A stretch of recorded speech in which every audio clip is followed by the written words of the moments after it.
Maravilha, galera! Tamo aqui, quinta-feira, tá chegando esse trem. Amanhã é sextou, e aí chegou o final de semana. Pô, tava conversando com a galera do Rio aqui. Toma cuidado, né, galera? Domingo tem jogo do Botafogo, pode ser título. Tem jogo do Flamengo no Maracanã, né? O pau vai torar no Rio de Janeiro. Não só no Rio, né? São Paulo também vai ter o jogo do Palmeiras lá, pode rolar título lá também. Então, fiquem espertos aí, né, galera, para não Ai, eventualmente nem se fala, perder. Marcelo. Me jogaram para. Eu moro em Copacabana, me jogaram para o Rio Comprido para fazer prova no domingo. Desgraça, vou fazer prova à tarde no Maracanã, do lado Mas ali quem do que pode ser Maracanã. campeão em São Paulo? Que o Ah, Botafogo está na frente? Palmeiras. Palmeiras. Como é que eu tô tão por fora que Palmeiras Os não vai dois podem não, ser e não campeões. me, não vai ser campeão não. Eu tô competindo. É, não, mas o Palmeiras pode ser, né? Então vai estar isso porque eu lá sou também. palmeirense. É, Pode não, lá ser vai só estar. se ganhar e o Botafogo perder, porque se o Botafogo empatar já é campeão. É, Não, não, meu mas São o Paulo, Palmeiras. meu Eu São Paulo achei não Mas, que a vai, vai ser mas diferença enfim, estava mas campeão. enfim, mas maior. enfim. Calma lá, galera. Volta pra Enfim, cá. enfim. É, não era nem para falar do futebol, era para dizer realmente assim, o concurso do. Deixa eu lembrar qual. Eu não vou lembrar exatamente qual foi, mas teve um concurso que o aluno perdeu porque ele tinha uma, na verdade, tinha uma corrida, ele não sabia que tinha corrida. Aí o cara chegou na corrida, não tinha como passar, tava trancada a rua. E aí o cara teve que deixar o Uber ali e ainda tinha mais algumas quadras para chegar. E o cara deixou e foi correndo, e ainda assim não conseguiu chegar. Então, a ideia até de eu ter falado isso para vocês, aqui já no início, né? Porque a gente estava lá no grupo lá, falando sobre isso, aí o pessoal me mandou no privado, pô, professor, vou fazer a prova no Maracanã, vai ter jogo domingo e tal, o Botafogo pode ser campeão, vai estar uma zoeira. Não tanto assim, mas é que a torcida, logicamente, vai estar se locomovendo ali perto do horário do almoço, né? Então, assim, não só no Rio, né, galera? Qualquer lugar aí, cuidado, né? Sai antes aí, porque às vezes. E eu lembro que essa pessoa que perdeu essa prova, eu não tô lembrando qual tribunal foi. Cara, pô, o cara tá precisando pra caraca, maluco. O cara tá precisando muito, cara. Aí o cara Marcelo, tava eu acho que o bem. jogo vai ser no Engenhão, hein? Só para orientar quem é Não, do é que Rio, acho que o jogo é no o Engenhão. Flamengo joga no Mas o Flam- Maracanã. É, o Ah, Flamengo então vai ser, joga no vai ser a cidade Maracanã. toda. Então, Tá? Por isso, ó, viu? Vocês têm que ficar olhando aí, galera. Vocês estão por fora Terão aí das dois coisas. jogos, o Flamengo no Hum. Maracanã e o Botafogo no Engenhão. É. Eu até acho que eles vão. Talvez até mudar isso daí, né? Porque do Flamengo meio que não vale mais nada também.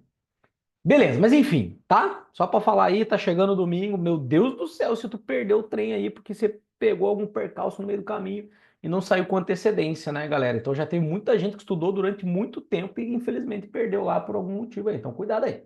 Massa, vamos lá, vamos aqui, vamos aqui.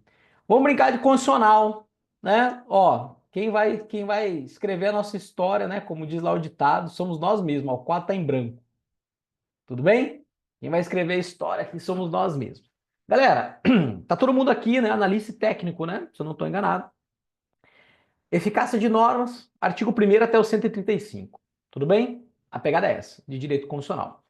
Todos vocês aqui acredito que estudaram tudo isso integralmente, estudaram de cima para baixo, de baixo para cima, porque direito constitucional é a base. Para o direito administrativo, direito constitucional é a base. Para o direito eleitoral, muitos tópicos da administração geral e pública, né, para quem estudou administração geral e pública inteira, saem daqui do direito constitucional também, porque a gente está falando de administração geral e administração pública dentro da própria administração. Então, vários tópicos que são estudados lá dentro da administração geral e pública saem também do direito constitucional. Só faltou sair direito constitucional para a língua portuguesa, né?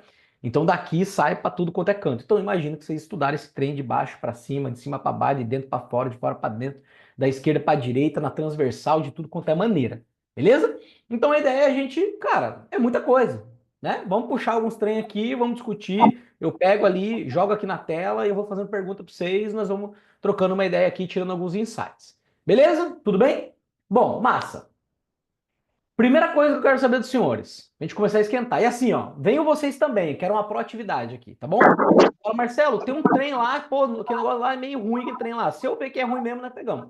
Se eu ver que é bom que você tá questionando aí, nós pegamos lá, tá bom? Então, primeira coisa que eu quero saber de vocês.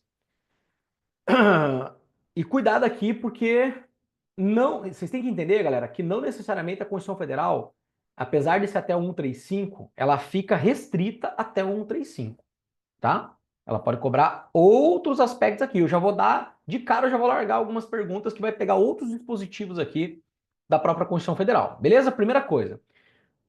Quando a gente estuda nacionalidade, as 7 hipóteses que nós temos ali, né? Em que a gente vê as 4 hipóteses de brasileiro nato, as 2 hipóteses de brasileiro naturalizado e ainda o português, que o Sebrasp chama de quase nacional. Tudo bem? As 7 hipóteses, 4 de nato, 2 naturalizados e ainda o português no parágrafo 1º do artigo 12 da Constituição Federal. E ele fala também na parte de nacionalidade, ele diz que somente a Constituição Federal ela pode distinguir brasileiro nato de brasileiro naturalizado. Então essa é a primeira coisa que eu quero que a gente discuta aqui. Quais são os momentos que a Constituição Federal faz uma distinção entre brasileiro nato e brasileiro naturalizado? Quais são essas situações? Para extradição, Galera, pode falar. Vocês estão cortando o áudio já de cara? Não, é para falar. Marcelo, você pode Calma repetir aí. a pergunta? Eu me perdi, por favor. Tá. Vamos lá. Estamos falando de nacionalidade. Tem 7 hipóteses de nacionalidade, 4 de nato, 2 naturalizados e o português. A Constituição Federal diz que só ela é que pode fazer a distinção entre brasileiro nato e brasileiro naturalizado. Só ela pode fazer. Então a prova cobra de nós as hipóteses em que a Constituição Federal faz essa distinção na aplicação da Constituição Federal em relação ao brasileiro nato e em relação ao brasileiro naturalizado. Quais são esses momentos que a Constituição Federal trata sobre isso? Cargos Professora, privativos. Cargos privativos. Gente, Tá, falaram de cargos, beleza, cargos privativos. Falaram da extradição, beleza. Empresa de rádio e TV. Empresa de rádio e TV, beleza. oficiais. Cargo de Não, isso já presidente. está nos cargos privativos. Isso já está nos cargos privativos. Eu vou colocar aqui, mas já está nos cargos privativos. Cargos. Alistamento eleitoral? Cargo. Alistamento eleitoral faz distinção de nato para naturalizado? Não. Alistamento não. filho de pai estrangeiro, Hã? Desculpa. filho de pai estrangeiro. Filhos de pais estrangeiros? Não, Os galera, ó. nascidos no Brasil de pais É. estrangeiros que não estejam a serviço do seu país. Olha só. Eu tô querendo os momentos que a Constituição Federal ela distingue mesmo. Ela fala, ó, naturalizado vai ser assim. Nato vai ser assim, tá? Aí não é o caso, não. Então vocês falaram 3, tá faltando 1. O naturalizado, ele pode ser, eu não sei se a palavra é essa, extraditado. Já se falaram, ele- já falaram, já Professor, falaram. por causa do Extradição, 3PH. ó. Calma aí, galera, calma aí. Extradição, cargos privativos e empresa de rádio e TV. Tá faltando uma.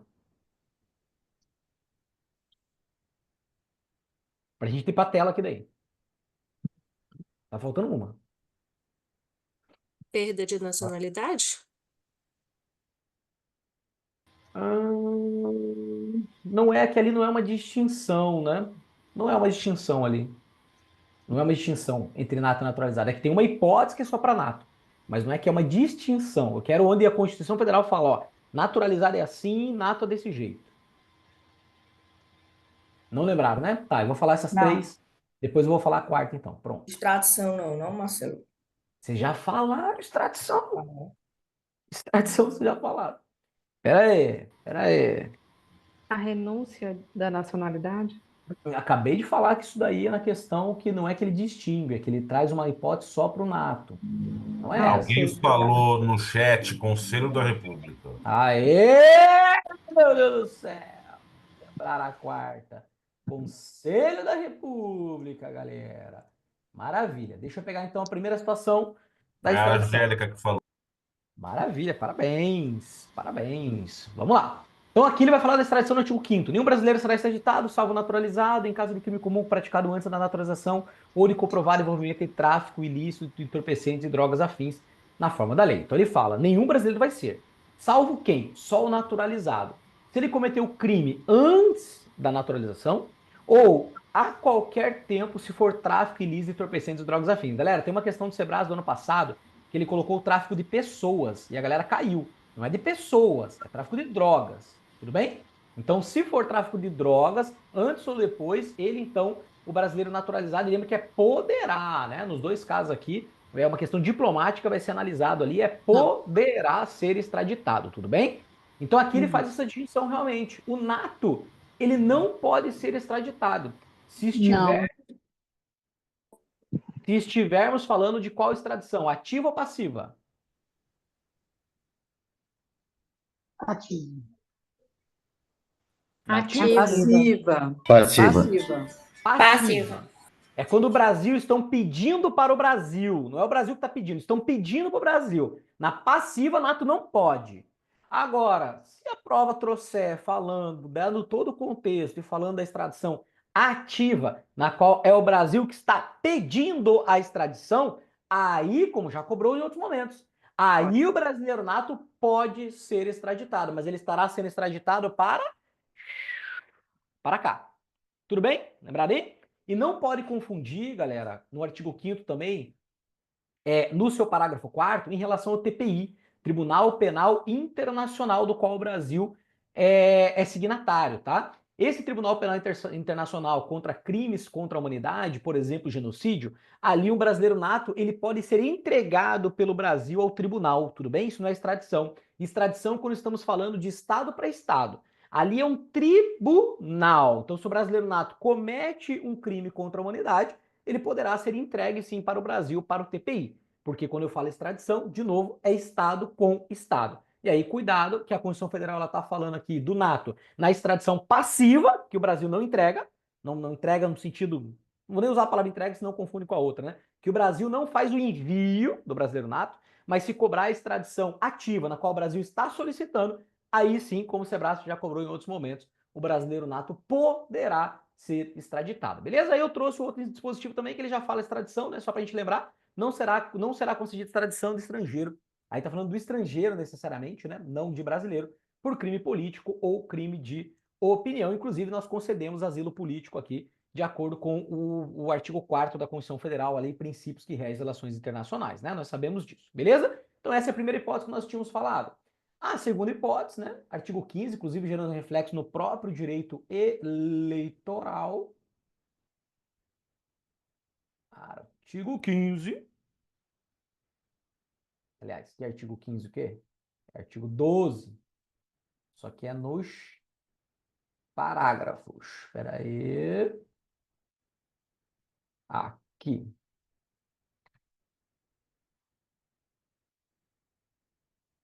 Beleza.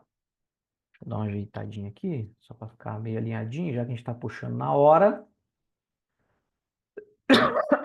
São privativas brasileiro nato. Presidente e vice-presidente da República. Galera, guardem na ordem, tá? Que isso é importante. Essas daqui é por linha sucessória da presidência da República e aqui é pelo coração, né? Aqui é pelo coração.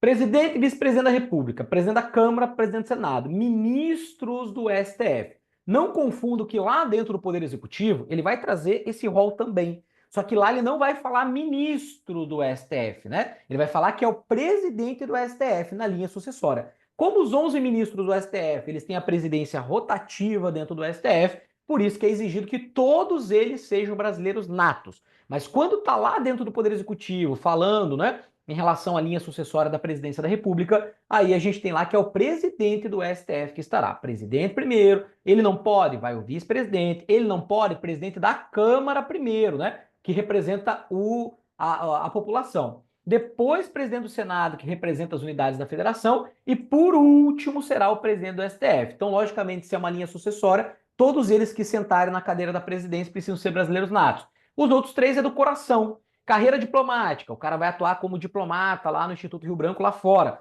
Quando o cara tá lá fora, se o cara é daquela nacionalidade eventualmente, foi naturalizado brasileiro, ele precisa passar informações para o Brasil para que o Brasil se antevenha naquilo que está acontecendo naquele país que vai influenciar a nós aqui. E pode ser que o cara na hora ele fique em dúvida. Cara, mas peraí, eu também sou dessa nação e eu sou também do Brasil, e agora, o que eu faço? Então, para não ter essa dificuldade em tomar uma decisão por questões do coração, o coração do cara ser integralmente brasileiro, tem que ser brasileiro nato. Oficial das Forças Armadas, ministro da Defesa, vamos entrar em guerra. Do outro lado lá, o cara tem outra nacionalidade, do outro lado tá a primeira namorada do cara lá do outro lado. O cara vai mandar tirar um oficial das Forças Armadas ou o ministro de Estado de Defesa, que ele, antes do oficial, ele recebe o comando do presidente da República para que a guerra comece, ele vai ter coragem de mandar realmente a galera atirar, se do outro lado tem pessoas que ele ama, né, pelo fato dele ser daquela nacionalidade. Por isso que a Constituição Federal tomou esse cuidado também, que os oficiais das Forças Armadas e ministros da Defesa, por questões do coração, eles não serão brasileiros naturalizados, somente brasileiros natos, beleza?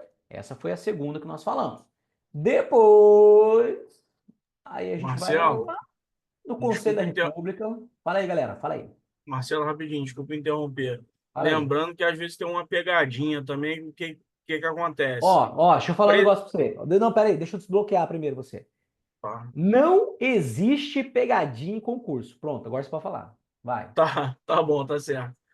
Por exemplo, presidente e vice-presidente do TSE. Para Aham. ser, ele precisa ser ministro do Supremo Tribunal Federal. Isso daí também é mais um cargo a acrescentar. Por exemplo, presidente do Congresso Nacional, ele precisa ser presidente do Senado Federal. Eu já vi cobrança dessa daí em prova também. E às vezes a Rapaz, pessoa memoriza só esses aí, pode tá. errar. Entendi o que você falou. Sebrasp não, Você tá? Você pode ter entendeu? visto outra banca. Sebrasp não. Eu não Sebrasp não lembro cobra qual que foi assim. a banca. Não, foi outra. Ou foi questão inédita que você pegou, mas que você está falando tem fundamento, galera. Entenderam o que ele está dizendo? Existem alguns cargos que a gente vai estudar à frente, né? Por exemplo, CNJ até. Os 15 membros do CNJ. Quem que é o presidente do CNJ? É o presidente do STF. Quem que é o presidente do Isso. TSE? É o presidente do STF. Quem que é o presidente do Congresso? É o presidente do Senado. Então, o que ele está querendo dizer é isso, galera, tá? Que por tabela, Se alguns cobrar cargos assim, estudados... tem que... Cara, não, depende, cara. Não é. Cuidado, cara. Cuidado. Nem vai dar. Cara, não dá tempo da gente aprofundar dessa maneira. Não é assim, não, tá? Não é bem assim que ele vai fazer a pergunta, não. Se ele falar que o cargo é privatizado nato, por isso que o Sebrasp nem cobra de certo e errado, cara. Porque tem os dois. Pode ser certo e pode ser errado. Pode ser os dois. Por isso que eu tô dizendo que Sebrasp de certo e errado nunca cobrou isso, cara. Entendeu? Porque se ele Perfeito. fala que é privativo brasileiro nato, a Constituição Federal não fala que é privativo brasileiro nato. Entendeu? Por isso que o Sebrasp Entendi. nunca cobrou de certo e errado. Outras bancas de alternativa, porque daí o cara constrói e não tem como você marcar outra, e ele te leva para isso. Aí tudo bem, tá? Mas legal que você lembrou, Ok. galera. Tudo bem? Todo mundo entendeu? Não é Bacana. necessariamente cargo privativo brasileiro nato. Só que como esses são de brasileiro nato e por tabela eles terão outras responsabilidades também por outros cargos, né? Então, obviamente que esses três exemplos, né? CNJ, TSE, Congresso, os presidentes, pelo fato deles atuarem com outros cargos anteriormente, né? Então, necessariamente, eles serão brasileiros natos. Tá bom? Valeu, Marcelo. Galera, não tem pegadinha em concurso, galera. Eu sei que o mercado fala esse trem aí, não existe, cara. A pegadinha é o tamanho da maturidade que você tem no conteúdo, galera. Tá? Porque se você fica esse negócio na tua cabeça, você sempre quer arrumar desculpa. Pegadinha da banca, caí na pegadinha da banca. Não, cara, é que você não estudou suficientemente, e aí você acha que aquilo é uma pegadinha. Não, a banca vai cobrar o quê? Aí se não é, tá errado. Não é pegadinha da banca, né? Não é, tá errado, né? Beleza? Mas vamos lá. Se agora nem é momento mais da gente ficar discussão que eu digo assim, se tem pegadinha ou não. Eu fico brincando no decorrer da preparação com a galera, mas agora nem é o momento aí, né? Galera, terceiro momento também que a Constituição Federal faz essa distinção, né? Como vocês falaram todos, muito bom, parabéns. Demorou um pouquinho para sair Conselho da República, mas saiu, né? Dentro lá, galera, do estudo do Poder Executivo, nós temos o Conselho da República e o Conselho de Defesa Nacional, os dois conselhos, certo? E dentro da composição aqui do Conselho da República, uma coisa importante, eu vou aproveitando, eu vou soltando aqui as questões, tá? Galera, o Sebrasp já cobrou várias vezes que o presidente da República, ele compõe o Conselho da República e o Conselho de Defesa Nacional. Errado. Ele não compõe, ele não tá aqui, Tá vendo? Começa já no vice-presidente. Assim como o Conselho Nacional de Defesa. Também. Não tem. O presidente, de acordo com o artigo 84, galera, ele convoca e preside. Ele convoca e preside os conselhos. Mas ele, pergunta, mas ele faz parte dos conselhos? Não. Ele convoca e ele preside, mas ele não faz parte de nenhum dos dois conselhos. E o Sebrasp já cobrou já, tá? Quem faz parte são esses que constam aqui. Entre eles, a ideia não é nem estudarmos profundamente aqui o Conselho da República, a ideia é que a gente lembra, estamos buscando na Constituição Federal, trata com diferenciação brasileiro nato e naturalizado. No inciso 7º, 6 cidadãos, se é cidadão tem que ter alistamento eleitoral, não é verdade? Cidadão, para nós, no direito constitucional, ele tem que ter os seus direitos políticos aqui. Então, ele tem que ter o alistamento eleitoral, capacidade eleitoral ativa no mínimo. 6 cidadãos brasileiros natos, Ele diz, tem que ser nato. Com mais de 35 anos de idade, sendo 2 nomeados pelo presidente da República, artigo 84. 2 eleitos pelo Senado, artigo 52. E 2 eleitos pela Câmara dos Deputados, artigo 51. Todos com um mandato de 3 anos, vedada a recondução. Então, só pode um único mandato, esses 6 cidadãos brasileiros natos não podem ser naturalizados. Cuidado que tem questão que ele vai falar, né? Conselho de Defesa Nacional é lá que tem as 6 cadeiras para cidadãos brasileiros natos. Não, é o Conselho da República. E aqui a gente já pega dispositivo 84, 52, 51, né? 51 as competências da Câmara, 52 competências do Senado, 84 competências do Presidente da República, beleza? Essa foi a terceira. A quarta, galera, a quarta tá lá no 222, no final. Constituição tem 200, Marcelo, isso não cai para nós, cara. Galera, quando tem relação, já vou mostrar um outro exemplo para vocês aqui, tá? E não adianta estar com recurso depois, não. Eu tô falando para os senhores, galera, eu praticamente faço todas as questões da banca, cara. 2024, por exemplo, não teve uma questão de eleitoral, de administrativo, de constitucional, de administração geral e pública que eu não fiz. Todas eu fiz, justamente para saber como eu venho e posso falar para vocês. E não só agora de 2024, né? Mas em especial 2024. Galera, cadê o 222 aqui?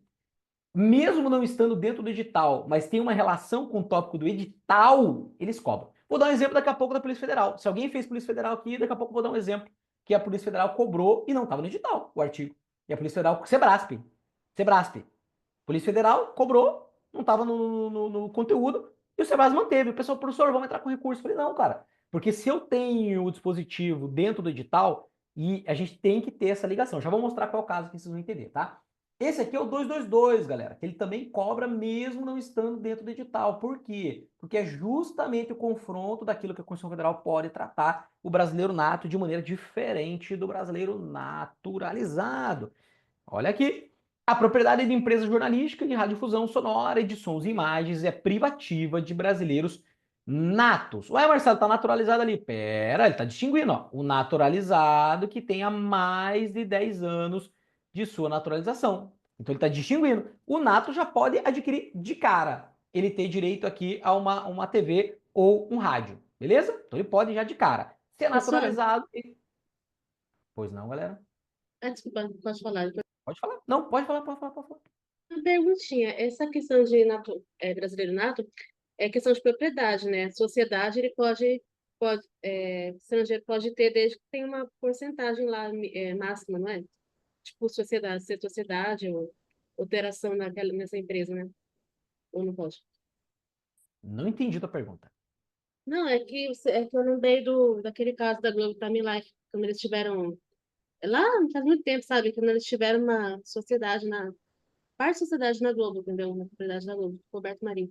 Aí eu lembrei disso aí eu queria saber se estrangeiro pode ter. É legal hoje em dia, estrangeiro ou brasileiro naturalizado ter sociedade, entendeu? Na empresa já de difusão e tal.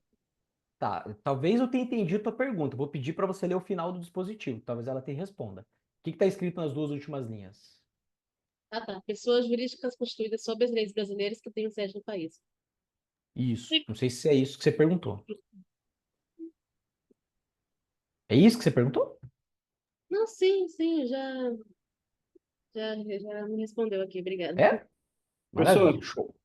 Professor, Oi. então, o que eu creio que a colega quis dizer, eu vou pegar o exemplo assim, por exemplo, até a Band, ela tem parceria com uma empresa de TV chinesa.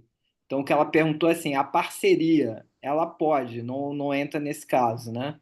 Não é, Mas no olha caso, só. eles não são sócios proprietários da Band, por exemplo. Tá, mas olha só, galera. Vocês têm, aqui é interpretação de texto, tá? Esse aqui não é direito. É a propriedade da empresa que não pode ter, né, professor? Se ele fizer parte da sociedade, pode. Tá, mas olha só. Uma coisa é falar pessoa física, galera. Outra coisa é pessoa jurídica. E assim, a prova não vai cobrar esses casos práticos dessa maneira que vocês estão colocando. Vocês têm que entender aqui, ó. Eu tô falando de pessoa física, né? A gente vem falando brasileiro nato e brasileiro naturalizado. Tudo bem? Pessoa física. Se você tá falando de estrangeiro, é pessoa física. O estrangeiro pode ter o estrangeiro? Não. Agora, se eu tenho o estrangeiro dentro de uma pessoa jurídica aqui, ó, constituída lá de acordo com o Código Civil na parte empresarial, aí sim, as pessoas jurídicas constituídas sobre as leis brasileiras e que tenham sede aqui. Tem sede aqui? Tem que cumprir os requisitos. É pessoa jurídica? É. Foi constituída de acordo com o Código Civil? Foi. Tem sede aqui? Tem. Então pronto, pode também. Agora a discussão é na pessoa física, galera, tá? Pessoa física, estrangeiro não pode. Ou é brasileiro nato, que não tem que cumprir requisito algum, aqui, né, na Constituição Federal, ou é naturalizado que esteja há mais de 10 anos naturalizado. Beleza? Guarda esse trem aqui, ó. É isso que o examinador pode cobrar. Ele até nem pode aprofundar.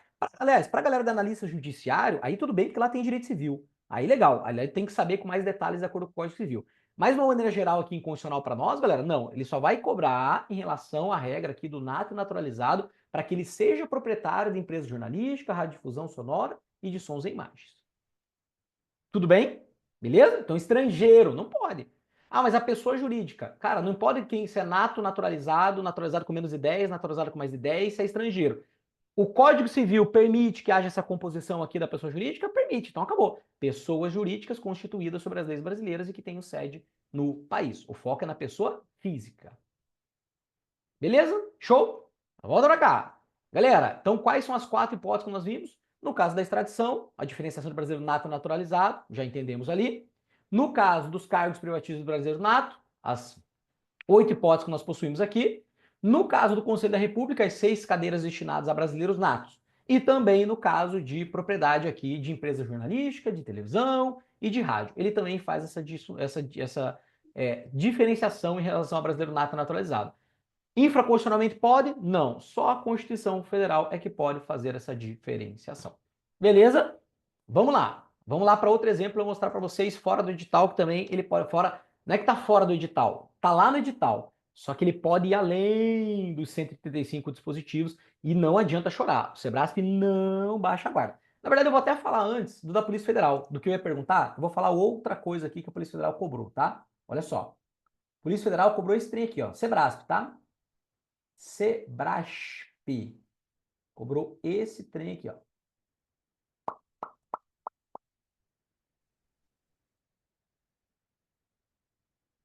Então, ó, gira a chave, tá? Saiu de brasileiro, da diferenciação de brasileiro nato e naturalizado. O que o Sebrasp cobrou? Prova da Polícia Federal. Acredito que alguns de vocês devem ter feito essa prova aqui, a última prova da Polícia Federal. Cobrou esse trem aqui, ó. As propriedades rurais e urbanas de qualquer região do país onde forem localizadas culturas ilegais de plantas psicotrópicas. Então aqui tá falando culturas legais de plantas psicotrópicas, droguinha. Ou a exploração de trabalho escravo, na forma da lei, serão expropriadas e destinados à reforma agrária e a programas de habitação popular, sem qualquer indenização. Se a expropriação, galera, não tem indenização. Sem qualquer indenização ao proprietário. E sem prejuízo de outras sanções previstas em lei, observado no que couber o disposto do artigo 5º. Porque é de lá que veio a pergunta. Mas o Sebrasp cobrou isso aqui, ó. Parágrafo único. Todo e qualquer bem de valor econômico apreendido em decorrência do tráfico ilícito de entorpecentes e drogas afins e da exploração de trabalho escravo será confiscado e reverterá a fundo especial com destinação específica na forma da lei. Que é o quê? Expropriação. Ou seja, o cara perde a propriedade. Então, se a propriedade é dele e ele está usando para plantio de drogas ou ele está usando para trabalho escravo, né? Então, teve caso aqui em Curitiba mesmo, né? Uma foto de um drone pegou um maluco lá na cobertura, não sei se vocês viram isso, o cara fazendo plantio de droga lá. Perdeu a cobertura, né? Pegaram o cara lá fazendo cultura ilegal de plantio de plantas psicotrópicas. Outro exemplo, interior de Goiás, numa fazenda lá, né? Antes da pandemia um pouquinho. Pegaram lá uma família lá que estava mantendo lá um pessoal já há 30 anos, né? Já estava até a família daquele pessoal lá com trabalho análogo aos escravos, né? Interior de Goiás ali, numa fazenda que estava lá. Perdeu a fazenda. Beleza? É isso que ele está falando. Perde, expropriação, sem qualquer indenização ao proprietário. Marcelo, mas da onde que o Sebrasp tirou essa cobrança dentro do conteúdo programático? Galera, no edital da Polícia Federal não tem string não, o 243. Não tem o 243, mas tem o artigo 5º. Vamos lá rapidão no artigo 5º. Eu vou fazer a outra pergunta para os senhores, que vocês vão ver também outro dispositivo importante. Deixa eu pegar aqui sobre a propriedade. Aqui, ó. Porque ele falou, né? Olha aqui, ele não falou, ó, dá uma olhada no que tá no 5º, dá uma olhada no que tá no 5º, dá uma olhada no que tá no 5º. Ele mesmo falou, ó, dá uma olhada no que tá no 5º, dá uma olhada no que tá no 5º. E lá no 5º é esse trem que tem sobre a propriedade. A propriedade atenderá a sua função social. Se não atender, galera, que momento que a Constituição Federal fala de não atendimento da função social? Tá aqui, ó. É isso aqui que ela fala. Ah, Marcelo, mas não, isso é infraconstitucional. Para. A Constituição Federal não olha para baixo. Tudo bem? Para com isso. Então, lá no artigo 5º ele vai falar, a propriedade atenderá a sua função social. E o que é não atender a função social? É você usar a tua propriedade para plantio de drogas. É você usar a tua propriedade para trabalho escravo. Você está atendendo a função social da tua propriedade quando você faz isso? Não. Por isso que aqui a gente classifica lá como expropriação, onde você não tem indenização. Então, o exemplo do que ele vai dizer o que seria expropriação na Constituição Federal está no 243. E aí, o Sebrasp, na prova da Polícia Federal, cobrou aqui essas hipóteses, dizendo que estaria no texto constitucional em relação a não atendimento da função social. E tá certo, quem não tinha ido até o 243 ia ficar, ué, cara, mas lá não lembro do artigo 5º falar nada. Realmente, no artigo 5º não fala. Onde ele fala sobre plantio de drogas e trabalho escravo é no 243. Então, isso aqui é expropriação. Depois, a lei estabelecerá o procedimento para desapropriação. Aí já não vai perder. Ele vai ganhar aqui em relação à sua propriedade. Por necessidade ou utilidade pública ou por interesse social. Resume-se aqui com interesse público. Mediante justa e prévia indenização em dinheiro. Então aqui tem indenização. Na desapropriação tem, na expropriação não tem. Ressalvados os casos previstos na Constituição. Não precisa saber que está na parte tributária. Isso não cai mesmo, tá? Quando ele foge muito do escopo para outro direito, aí ele não vai cobrar aqui. Mas desapropriação, justa, prévia e em dinheiro a indenização. Você vai sair da tua casa e vai poder comprar uma outra casa para você primeiro. Na expropriação, tu fez cagada, cara. Perde e sem direito a nenhuma indenização. E ainda nesse final, no caso de iminente perigo público, a autoridade competente poderá usar de propriedade particular, assegurado ao proprietário indenização ulterior se houver dano.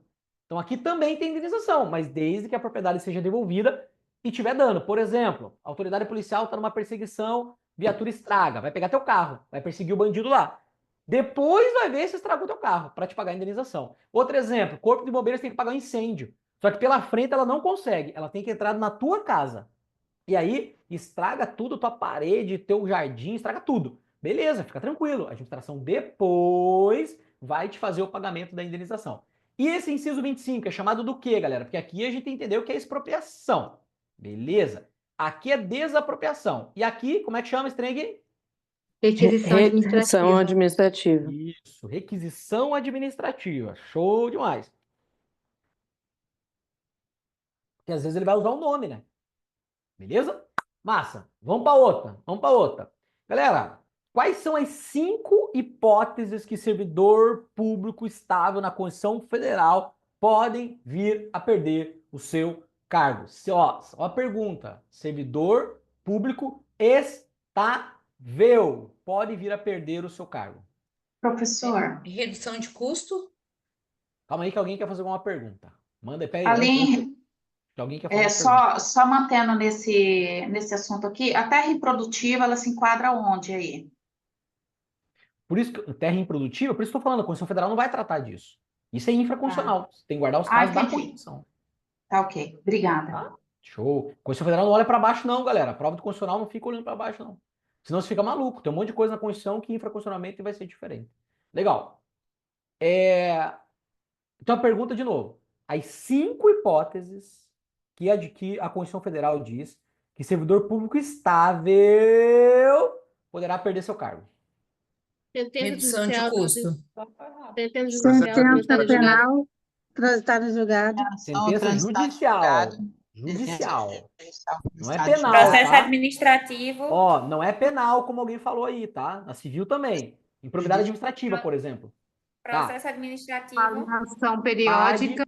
Avaliação periódica. Avaliação periódica. E aquela Limite orçamentário. Excesso de pessoal. Excesso de pessoal. Limite orçamentário. E ao de agente comunitário é equivalente? Isso, não só agente comunitário, mas agente... A endemia também. Combate à endemia. Isso, de combate às endemias. Top das galáxias. Deixa eu pegar para vocês aqui.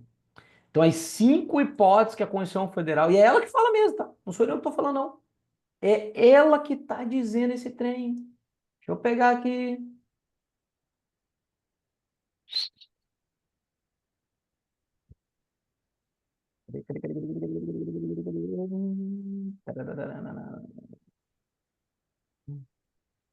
Cara, eu não lembro o nome assim, porque é parágrafo às vezes, né? Mas eu sei geograficamente. Eu chego ali, eu tenho que dar uma olhada no trem. Professor, Aqui, ó. Oi. Existe alguma outra hipótese na Constituição de não dar a função social da propriedade sem ser essa daí do 243 ou é só essa mesmo? Tem uma, mas é no âmbito tributário. Aí não vai cair para vocês de jeito nenhum, quando entra no âmbito tributário. O restante é infraconstitucionalmente. Ok. Vou botar aqui, achei. Tá aqui, galera, lá no 198, ó. É a própria Constituição Federal que fala esse trem aqui, ó. Olha o que ele fala. Além das hipóteses previstas no parágrafo 1º do 41. Quais são as hipóteses que estão lá? Decisão judicial transitada em julgado, processo administrativo disciplinar, beleza? Avaliação periódica. Lembra que o servidor público ele passa pela avaliação do estágio probatório, avaliação da estabilidade e avaliação periódica. Então aqui pode fazer ele estável perder o cargo é a periódica, beleza? A periódica de desempenho. Legal. Então essas 3 do artigo 41. Então além dessas daqui 3 que acabamos de lembrar, tendo o parágrafo 4º do 69, que é o que vocês falaram, limite de despesas, né? Quando o limite de despesa com o pessoal, galera, ele ultrapassa os limites da LRF, da Lei Complementar 101, que é 50% no caso da União e 60% no caso dos outros entes federativos, com o total de pessoal, a gente tem algumas regras para que a gente volte esse limite, tá? Então não é com excesso de pessoal, tá, galera? É porque o limite orçamentário, isso é uma questão do orçamento, né? Não quer dizer que ele está gastando mais. Pode ser que ocorreu uma perda de receita, ok? Então ali é limite do orçamento que ele pode gastar, não tem a ver com excesso de pessoal, é limite do orçamento. E aí ele vai tirando ali aos pouquinhos, até chegar em determinado momento que o parágrafo 4º do 69 vai dizer: servidor público estável poderá vir a perder seu cargo também por esses limites orçamentários para servidores aqui, beleza? Esse é o parágrafo 4º do 69 lá na parte orçamentária. Então ela está falando, ó, além dessas 4, tem essa. O servidor que exerce as funções equivalentes. Cara, esse trem aqui, vocês perguntam o tempo todo esse negócio aqui, né? Funções equivalentes. Galera, por quê? O agente comunitário de saúde, agente de combate às endemias, ele não é servidor. Ele não é servidor. Ele é tempo, a regra geral, tá? Existem alguns municípios que acabam contratando, mas não faz sentido, tá? Você contratar efetivo para ser agente comunitário de saúde, agente de combate às endemias, é um tiro no pé. Porque esse trem aqui tem que ser transitório, cara. Não é para ser permanente dentro da administração pública. Isso aqui é transitório, beleza? Por isso que a regra geral é contratar por processo seletivo simplificado ou por processo seletivo público. Eles serem temporários, legal? Por isso que a Constituição está falando, ó. Se o cara exercer funções equivalentes, como assim? Cara, eu tive um boom aqui agora e eu tenho uma galera na área da saúde aqui que o pessoal tá de perna pro ar. Então eu vou direcionar essa galera para lá, porque, galera, isso aqui não é desvio de função, não. As atribuições do cargo permitem que eles façam um atendimento aqui fora da unidade, ok? As atribuições do cargo permitem que sejam feitos atendimentos fora da unidade, naqueles tipos de cargo da área da saúde. Então, se aquilo permite, eu vou colocá-los para atender como agente comunitário de saúde, agente de combate às endemias. Estão entendendo o que é a função equivalente? Não é eles na figura da agente comunitário de saúde, agente de combate às endemias. É um servidor público da área da saúde que as suas atribuições do cargo permitam que eles vão atuar dessa maneira. Tudo bem? O que é os equivalentes aqui? Poderá perder o cargo em caso de descumprimento dos requisitos específicos fixados em lei para o seu exercício. O agente comunitário de saúde, eu costumo até brincar com uma coisa assim, eu não sei se, não deve ter na lei deles, mas eu costumo brincar o seguinte: agente comunitário de saúde e agente de combate às endemias, eles vão na casa das pessoas, certo? Digamos que lá na lei deles, na lei federal deles, lá deve ter algum negócio lá dizendo assim, ó, você não pode se alimentar na casa dos outros. Não pode se alimentar. Você vai lá para fazer o atendimento, mas não pode comer, almoçar, tomar café, comer um pão, tomar um chá, tomar um chimarrão, não pode. Digamos que esteja lá na lei deles essa proibição. E isso levará a uma penalidade de você perder o cargo temporário. Tudo bem?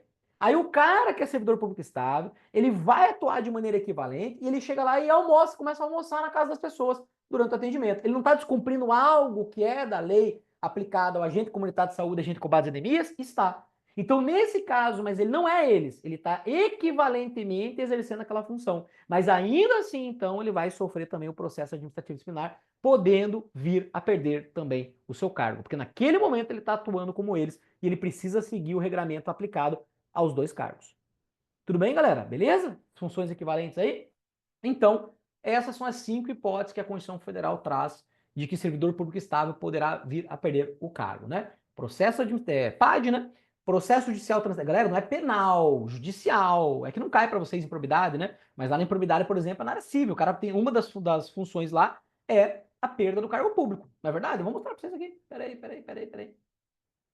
Não, vou mostrar para vocês. Na própria Constituição, não cai 8429, mas a própria Constituição Federal fala. A própria Constituição Federal fala.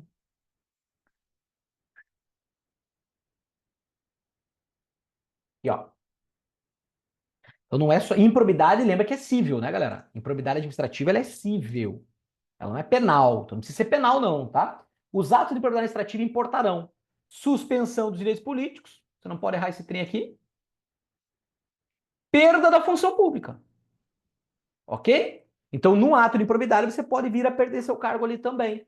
E no âmbito civil, não no âmbito penal. Então, cuidado, é decisão judicial transitada em julgado. São 4 sanções aqui, né? Indisponibilidade dos bens e ressarcimento ao erário. Na forma e gradação prevista em lei, sem legislação penal. Ó, sem legislação penal. Essa aqui é cível. E vai ter administrativa, porque lembra que o servidor ele pode ser responsabilizado na penal, na administrativa e na civil. Tudo bem? Mas em improbidade, estamos falando de dinheiro, cível, eminentemente cível, né? Que tem a questão política aqui por conta da suspensão dos direitos políticos. Beleza? Lembramos aqui as 5 hipóteses, o servidor público estava, então, vir a perder o seu cargo? Beleza. Tem uma outra pergunta, mas antes de eu fazer a pergunta de novo para vocês. Vocês estão indo bem pra caramba. Deixa eu mostrar, agora vamos no 15 lá de novo, só pra gente não esquecer de um trem aqui que só o Sebrastre cobra essa bagaça.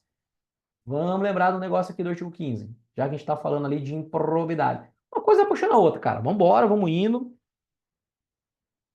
Se segura, é melhor a gente ficar num ponto específico. Vamos caminhando aqui. O que a gente conseguir de insight está excelente.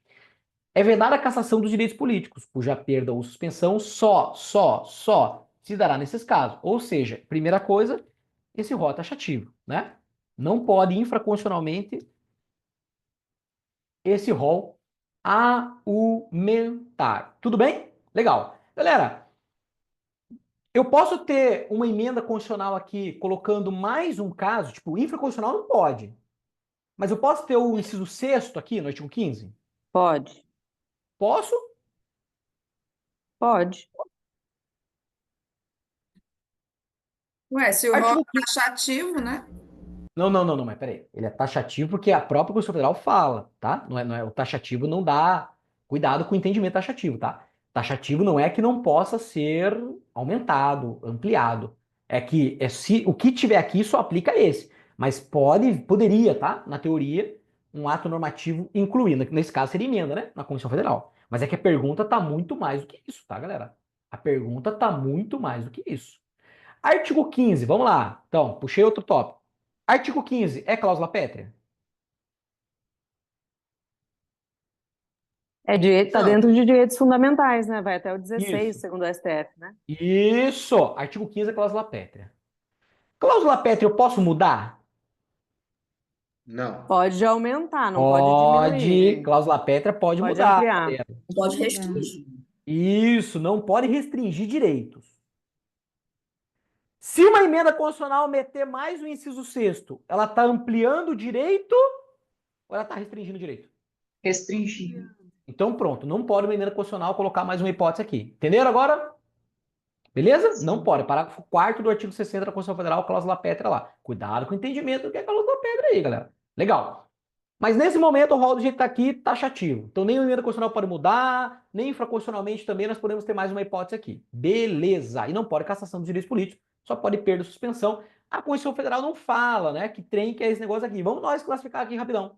Cancelamento da naturalização por sentença transitada em julgado. O cara é brasileiro naturalizado e é cancelada essa naturalização. Perda ou suspensão? Perda. Perda. Beleza. Incapacidade civil absoluta. É perda ou suspensão? Perda. É absoluto, é perda. É suspensão. Suspensão. Errei. Cuidado, mas aqui pode errar, não tem problema não. Já vou explicar por que é suspensão. 3. Condenação criminal transitada em julgado enquanto durarem seus efeitos. Perda ou suspensão? Suspensão. Recusa de cumprir obrigação a todos impostos ou prestação alternativa. Escusa de consciência por questões filosóficas, políticas, religiosas. Escusa de consciência, nos termos lá do artigo 5º. Suspensão. Suspensão inconstitucional. Perda. Sebrasp, perda. Tem um jeito, né? Perda. Dentro do direito constitucional, nós temos doutrinadores minoritários, nós temos questões que também já cobraram como suspensão. É verdade, por isso que eu coloco um asterisco. Mas os maiores doutrinadores, as maiores bancas e uma tendência do Sebrasp dentro de direito constitucional é perda, mas com asterisco. Tudo bem? Onde que a gente pode dizer que esse trem aqui é suspensão mesmo? No eleitoral. Eleitoral. Lá no eleitoral ele cobrou isso daqui, galera, lá expressamente na legislação eleitoral, só que você tem que lembrar, a Constituição Federal não olha para baixo. Então aqui é caso de perda. Tudo bem? Aqui é caso de perda, a escusa de consciência. Coloquei o asterisco ali para a gente lembrar aí de uma eventual exceção, mas nosso foco vai ser perda na nossa prova. Inconstitucional. Legal. Improbidade administrativa, tá doido, né? Tá escrito lá, acabamos de ver. Suspensão, né? Por isso até que me remeteu para cá. Ó, expressamente a Constituição fala que é suspensão. Então acabou. Quem estuda 8429 sabe lá, né? Que aplica lá nos 2 primeiros atos de improbidade, aplica suspensão. No atentado com os princípios não, né? Mas nos 2 primeiros aplica suspensão. Até 14 anos enriquecimento ilícito, até 12 anos no caso de lesão errada. Beleza? Show. Então vamos lá, mas tem um outro. Eu vim para cá com um outro trem, na verdade. Não é fazer isso aqui, não. Isso aqui Desculpa, Marcelo, só capturar a tela dessas anotações do artigo 15º. Ah, tá. Não, vai ficar aqui mesmo por enquanto. Mas pode.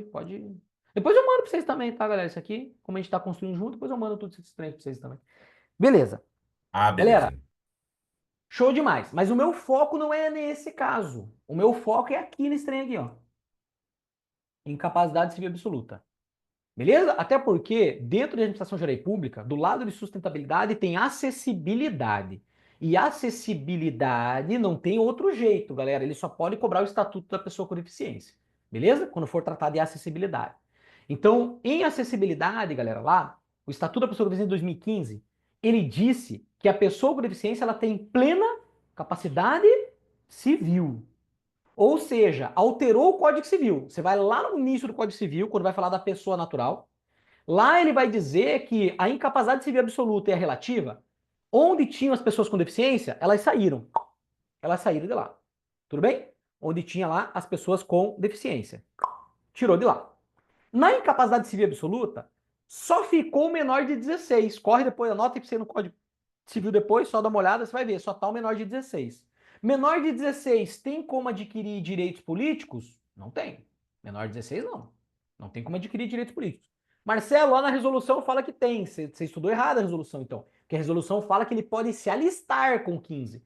Mas só depois que completa 16 anos é que ele adquire os direitos políticos. Cuidado. Ele pode se alistar com 15. Mas só é complementado os direitos políticos com a sua idade mínima de 16. Cuidado. Então, galera, essa incapacidade civil absoluta, na verdade, hoje, não tem aplicabilidade mais. E a única banca que eu já vi cobrar na face da terra, adivinha qual foi? A nossa. Tudo bem? Então, até porque você meio, peraí, o cara estudou o Estatuto da Pessoa com Deficiência, então o cara sabe que tem a plena capacidade civil. Então, aqui estamos falando justamente da pessoa com deficiência, na incapacidade civil absoluta ou relativa, que não é o caso aqui, e na absoluta, lá no Código Civil, só tem o menor de 16. Então, por esse motivo que, se perguntar é suspensão, isso é pacificado, tá? Não tem discussão aqui não. É suspensão. Perguntou, suspensão, tá no rol, beleza. Agora, se ele te perguntar, existe a possibilidade de ser aplicado ao direito brasileiro atualmente no Brasil, que foi como o Sebrasp cobrou? Não tem. Beleza? E por que é suspensão, galera? Porque quando envolve questões médicas, né? Então, a pessoa com deficiência, ela eventualmente ela poderia recuperar a sua capacidade, tá? De locomoção, por conta da evolução da medicina. Por isso que a doutrina ela segue muito esse pensamento em vários dispositivos constitucionais, tá? De pensar assim, cara, não podemos ser tão engessado, até por em respeito às pessoas com deficiência aqui, a ideia, então, que nesse período que ele esteja nessa situação, mas que ele pode sair a qualquer momento pela evolução médica, é classificado pela doutrina como suspensão dos direitos políticos à incapacidade civil absoluta. Tudo bem? Beleza aqui? Puxei ali porque a gente passou por improbidade. Tá pipocando aqui, nós estamos indo, ó. Vai anotando esse trem aí. Outra pergunta pro senhor, já de cara, senão daqui a pouco acaba o nosso tempo aqui e a gente não viu quase nada. Galera, quando a gente estuda a parte do direito administrativo na base constitucional 37, 41, e de novo, claro que agora não dá tempo, mas para outro projeto que você for estudar, pelo amor de Deus, primeiro entenda o 37, 41, para depois ir para o direito administrativo. Você não percebeu ainda que você não consegue entender bem o direito administrativo, que você não está estudando a ordem. É isso que é o problema, com qualidade. Tem que sentar e estudar o 37, 41 inteiro e você dominar aquele trem lá. Beleza? Lá no artigo 40, ele vai falar de regime próprio de previdência social. Então, nós temos o regime próprio, regime geral e regime complementar, certo? Próprio, geral e complementar. Na verdade, eu vou até fazer uma pergunta antes, então. Fazer uma pergunta antes da pergunta efetiva que eu quero fazer. Galera, o que acontece? Qual é o efeito jurídico e efeito prático? Quando eu misturo os três regimes, eu consigo ter os três regimes, assim, misturar no seguinte sentido: a aplicabilidade deles em conjunto, num ente federado. Então, o Estado de São Paulo. O Estado de São Paulo, qual é a relação quando ele tem regime próprio? Qual a relação quando eu trago o regime complementar do 202 e o regime geral do 201? Quando eu trago para cá e eu tenho uma visão dos três dentro do Estado de São Paulo, qual é o efeito jurídico disso?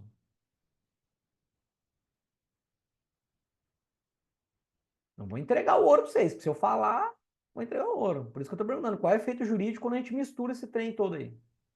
Vou até pegar já o dispositivo aqui para mostrar que vocês tinham que saber o que eu estou perguntando. Qual é o efeito jurídico? Compensação financeira? Oh, porque é a última semana aí, a revisão começa às 8 da noite. Olha o áudio, galera, olha o áudio aí. Tá. Na compensação financeira, os regimes se compensarão, mas aí é regime próprio com geral, não tem complementar, tá? Vocês, por exemplo, quem falou quis dizer o quê, galera? Vocês hoje, muitos de vocês estão no regime geral, não é?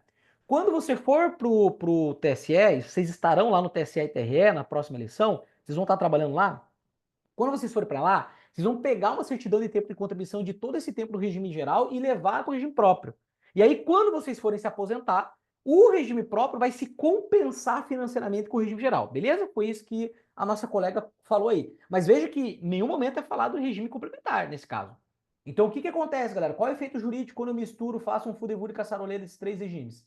O que acontece? É sobre ser vedada a acumulação de duas aposentadorias? Não. Isso é no mesmo regime que não pode, tá? No mesmo regime que não pode. É relacionado ao teto constitucional? Não. Pessoal, seria o aumento de direitos? Não, também. Vou mostrar para vocês aqui então. Opa, peraí que estou no lugar errado. Não vai ficar mais confuso que já tá já aqui. Peraí, aqui. Dá uma olhada nesse trem aqui comigo aqui. Mas eu não fiz a pergunta que eu queria ainda, tá? Isso aqui é uma pergunta bônus, no meio do caminho. A União, os Estados Federal e os municípios instituirão. É obrigado, é obrigado, é obrigado, é obrigado, é obrigado, é obrigado. Por lei de iniciativa do respectivo Poder Executivo, regime de previdência complementar para servidores públicos ocupantes de cargo efetivo, observado o limite máximo dos benefícios do regime geral de previdência social, para o valor das aposentadorias e pensões em regime próprio de previdência. Vou até colocar de outra cor aqui, ó, roxo.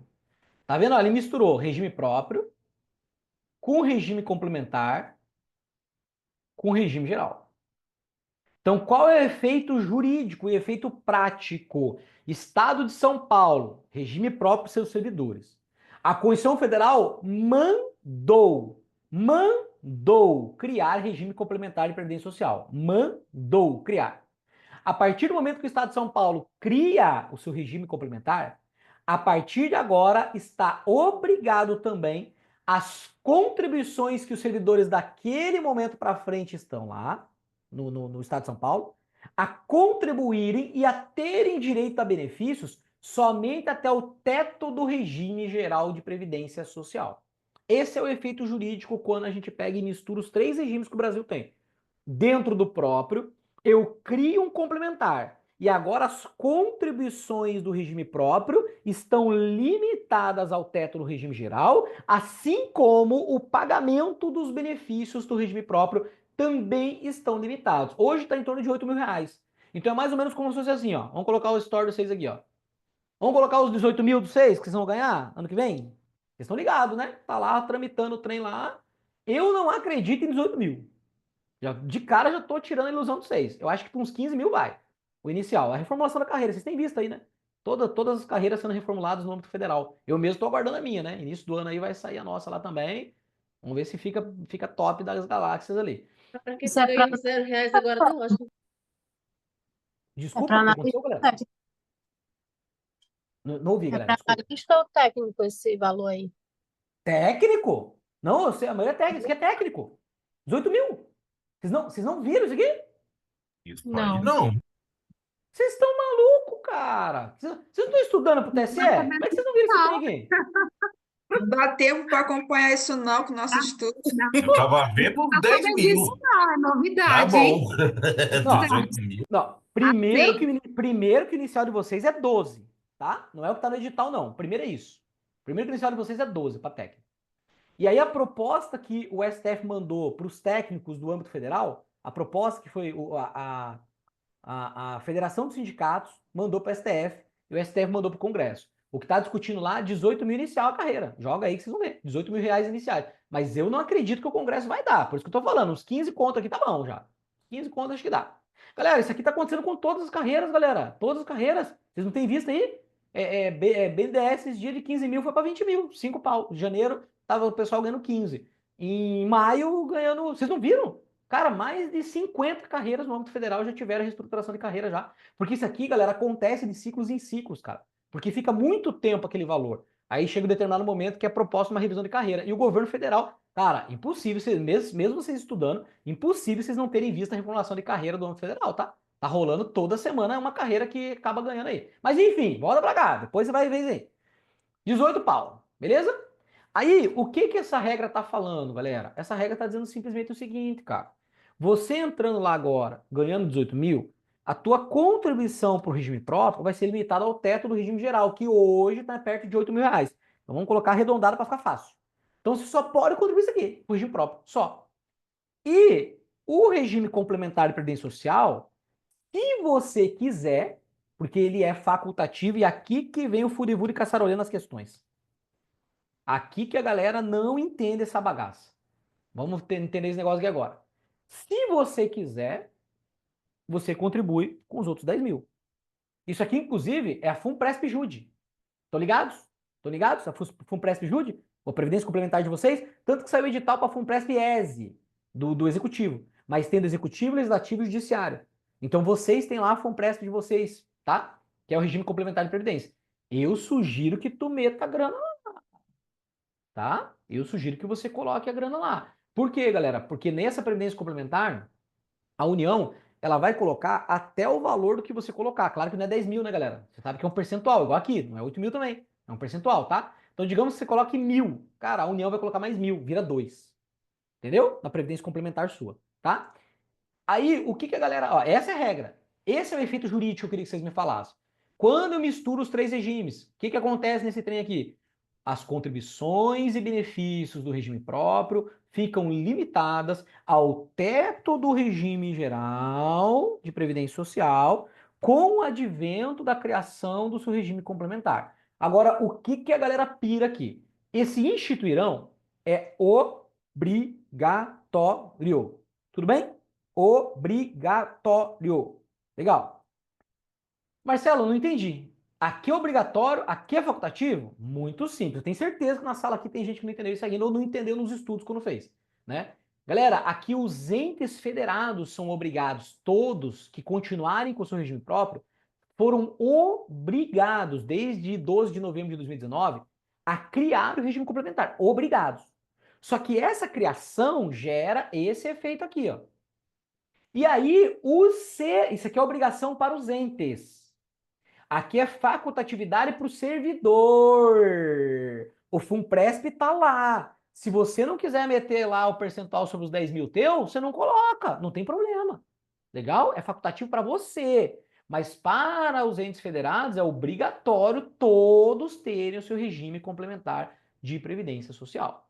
Só Beleza? que aí, Porque lá para aposentar, né, professor, vai ganhar em cima desse teto aí do regime geral, né? Se não fizer o complementar. é isso que ele está falando, ó. Observarão os limites máximos de benefício do regime de previdência social para o valor das aposentadorias e das pensões. Então, se vocês não complementarem, e detalhe, tá? Vocês sabem disso, né, meus amores? A aposentadoria de vocês vai ser michuruca, cara, mesmo você indo para regime próprio. Mas isso não é momento de discutir aqui agora.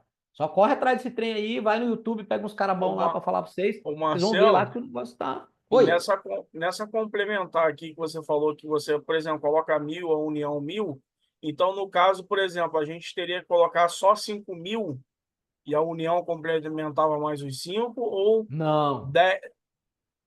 Não, é que no regime complementar, você vai colocar o mesmo percentual daqui, ó. Então, por exemplo, hoje está 14. Você vai pagar 14% disso aqui para o regime próprio. Se você Sim. quiser entrar na complementar, você vai pagar 14% disso aqui. Se 14% disso aqui der 1.000, que não dá 1.000, mas se der 1.000, a União coloca até o mesmo valor para você lá também. Entendeu? Só que você paga do todo. Dos 10.000 sobre o todo. Não é dividido, não. Nada a ver. É o todo e a União coloca também ali a parte dela sobre o todo. É como Aí se a tua fica, contribuição fosse dobrada. mas aí ao final a pessoa recebe dobrado esse valor também da aposentadoria? Não é dobrado o valor da aposentadoria. É o valor. Porque isso aqui é o seguinte, galera. Esse É regime como se aqui, fosse 20.000 aí, né? Como se ele é fosse, né? solidário. Esse valor é solidário. Esse aqui é capitalização. Vai estar no teu nome, cara. Aqui não tá no teu nome. Agora aqui tá, cara. É no teu nome. Coloquei 2.000 em dezembro, 2.000 em janeiro, 2.000 em fevereiro, e aí vai tendo juros, né? Você vai colocando. Durante um ano, se você colocou 2.000, no final do ano você vai ter quanto? 27.000 alguma coisa. Porque vai ter os juros também. Mas conta básica, 2.000 vezes 12, 24.000, mais os juros. Próximo ano, continuou colocando dinheiro, vai chegar no final. Me aposentei, a regra é, me aposentei no regime próprio. Aí quando você se aposenta no próprio, o complementar te libera. Aí o complementar te libera, ó, tá aqui teu montante. Na verdade, assim, ó, lá, galera, vocês vão escolher. Como que você quer? Tudo de uma vez? Como que você quer? Pegar esse negócio aqui parcelado? Como que você quer? Você quer pegar uma vitalícia? Aí ele vai te dar uma opção, vai te dar 3 opções ali para você ver como que você quer. Pegar uma bolada, receber o valor parcelado durante um tempo ou um pouquinho menos para receber de maneira vitalícia. Tudo bem? Mas isso tudo vocês vão escolher lá. Vocês vão escolher lá. Como é que vai funcionar lá? Mas vale muito a pena, galera. Vale muito a pena fazer complementar.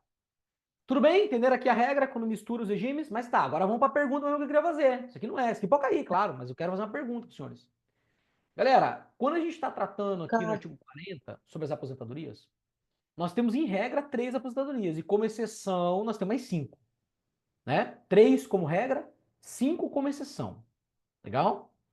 Nas 3 como regra, por idade, 65 anos homem, 62 anos mulher, na União, que esses dias nós resolvemos uma questão do Sebrasp que cobrou União, nem lembro se foi aqui, eu não vou, não lembro, mas o Sebrasp cobrou agora no 24.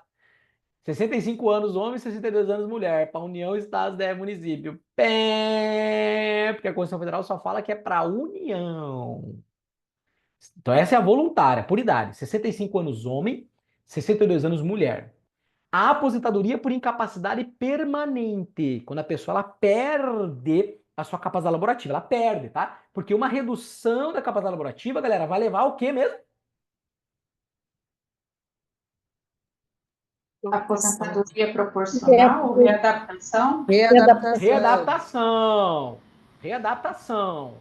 Se ocorrer uma redução da capacidade laborativa, o que acontece é readaptação do servidor. Se acontecer uma perda da capacidade laborativa, é aposentadoria por incapacidade permanente. Legal? Então, aposentadoria por idade, que é chamada de voluntária, aposentadoria por incapacidade permanente e a outra aposentadoria que é a compulsória. 70 ou 75 anos na forma de lei complementar. Tudo bem? Agora minha pergunta tá aqui, eu não é nem falar sobre as 3 aposentadorias e suas exceções não, porque tem mais 5 exceções lá, hein? Os parágrafos 4º e parágrafo 5º. Tem mais 5 exceções lá. Aí não vou trazer aqui pra gente ir para outro assunto diferente aqui, tá? Então essas 3 aposentadorias como regra. Ó, ele tá falando de servidor público, estatutário. Tudo bem?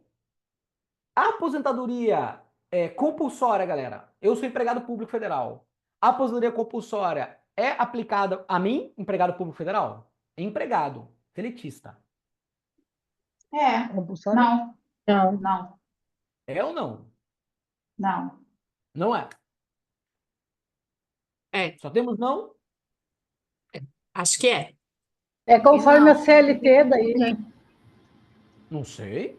Perguntando pra vocês. Lembra que, cuidado, vem pra cá.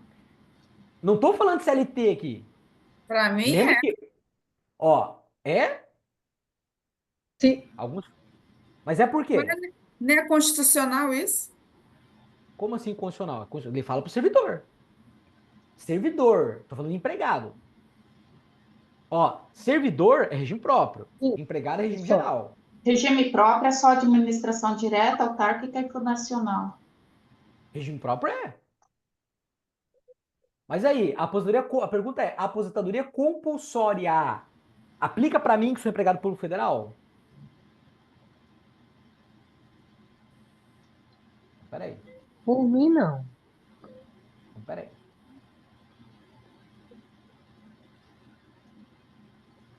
Acho que não, né?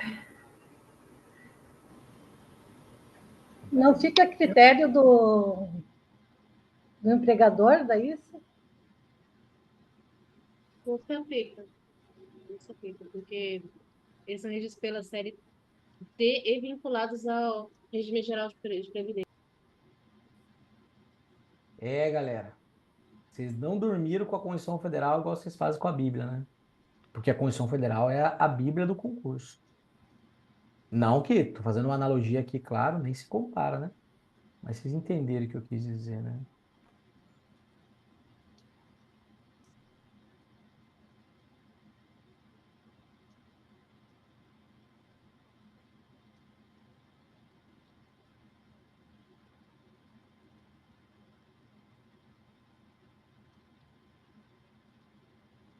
Os empregados dos consórcios públicos.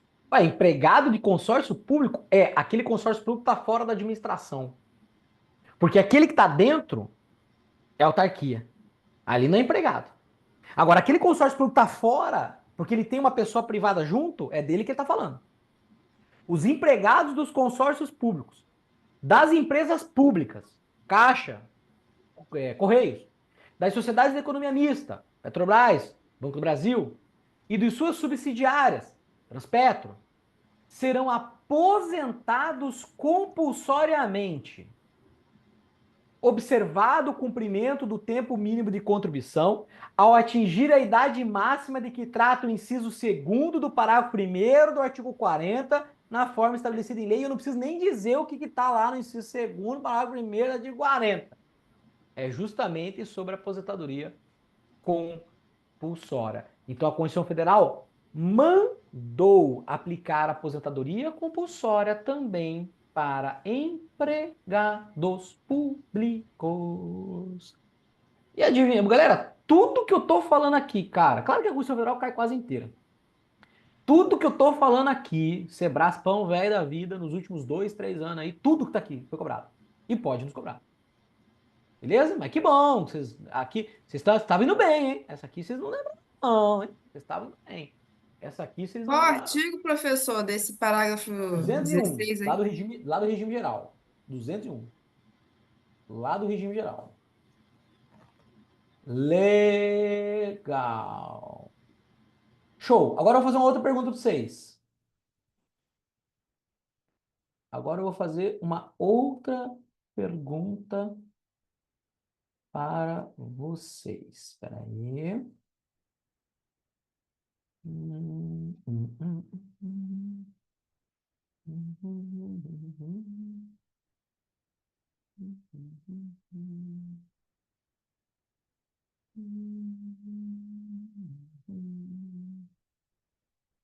Ó, quando a gente fala, galera, deixa eu ver aqui se eu faço essa ou faço a outra.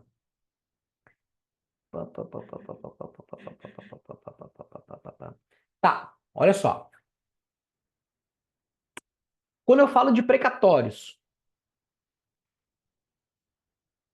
a gente tem vamos contextualizar. Ih, caramba, peraí que apareceu um trem aqui. Ah, vai fazer o negócio aqui de novo aqui, né? Tá. Aí. Galera, quando a gente fala de precatórios, tá?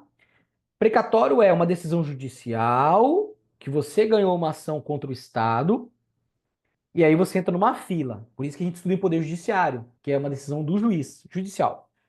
Aí você vai entrar numa fila de recebimento, onde não pode ter teu nome, nem pode ter do que aquilo foi. Ah, foi porque o Estado me causou um prejuízo lá em determinado acidente. Ah, foi porque é o Marcelo Campos que o Estado está devendo. Não pode, precatório não pode ter essa caracterização. Tudo bem? Então, precatório é uma ordem cronológica de pagamento. É uma senha. Você vai pegar um número lá, 2.320. Quando que você vai receber? Sabe lá Deus. Na verdade, os precatórios precisam ser pagos até o exercício financeiro seguinte, tá? Ele precisa ali até abril ser incluído, né, pelo Poder Judiciário, avisado ao Poder Executivo, para que ele possa incluir dentro da sua lei de diretriz orçamentária, e aí, consequentemente, estar na LOA no segundo semestre. A gente já sabe disso, né? Primeiro semestre é LDO, segundo semestre é LOA. Então tem que estar na LDO para estar na LOA. Por isso que ele pede que seja até abril e que isso vai gerar reflexo para o pagamento até o próximo exercício financeiro. Porque quando a gente vai fazer a execução, é no ano seguinte. Tudo bem? A execução do orçamento. Legal? Ó, só, bem rapidão também. Isso aqui também é importante você ter ideia. A gente tem aqui a Constituição Federal, que ela vai direcionar o PPA, Plano Plurianual, que ele vai direcionar as LDOs no primeiro semestre de cada ano, que vai direcionar as LOAs no segundo semestre de cada ano. A gente vai ter a execução orçamentária e depois a gente tem a prestação de contas. Contas. Tanto que o presidente da República ele tem 60 dias após iniciar a sessão legislativa. Que dia começa a sessão legislativa? 2 de fevereiro. Quando começar a sessão legislativa, então, não confunda com legislatura, né? Quando começa a sessão legislativa, então, o presidente da República tem 60 dias para entregar ao Congresso, que na verdade vai entregar isso para a Comissão Mista Orçamentária fazer a análise e fazer o envio para o Tribunal de Contas. Tudo bem? Se o presidente da República não apresentar em 60 dias, quem é que vai cobrar o presidente? Câmara dos Deputados. Câmara dos Deputados. É ela que cobra, então, a prestação de contas do presidente. Legal? Então tem toda essa ordem aqui, essa sequência. Por isso que lá na parte de precatórios vai falar, cara, tem que entregar aqui no primeiro quadrimestre para poder entrar na LDO, para que no segundo semestre entre na LOA, para que no ano que vem possa executar. Só que, na verdade, você entra numa fila e sabe Deus lá quando que tu vai receber esse trem aqui. Beleza? E aí, por isso que a execução que vai acontecer, então, posteriormente lá no ano seguinte, no caso dos precatórios. Legal. E aí, quando a gente estuda precatórios, galera, a gente tem algumas regras, né? A gente tem algumas ordens de pagamento que podem pular essa fila. Legal? Aí a minha pergunta é: se for caracterizado os valores como de pequeno valor, em qual acho que não é classificação que eu falo, em qual posição da ordem estará o pequeno valor? Nenhuma, não é parte Nenhuma. do precatório. Você já fez essa pergunta? Ah, já assistimos a sua aula, professor. Eu já Estamos fiz a espertos. pergunta? Caraca. Então tá. Então vou fazer outra pergunta. Pronto, rápido. Já abaixa aqui já. Ó. Tem uma outra boa aqui. Ó. Galera, se estamos falando de recurso extraordinário, estamos falando de qual órgão do Poder Judiciário? STF. Se estamos falando de recurso especial, estamos falando de qual órgão? STJ. Tá. Só que para o STJ acatar um recurso especial, tem que passar por uma admissibilidade daquele recurso. E a Constituição Federal, ela traz um rol, galera, daquilo que deve ser considerado para a admissibilidade do recurso, ok? Tem que ter uma relevância para que o STJ entenda que aquele recurso é especial.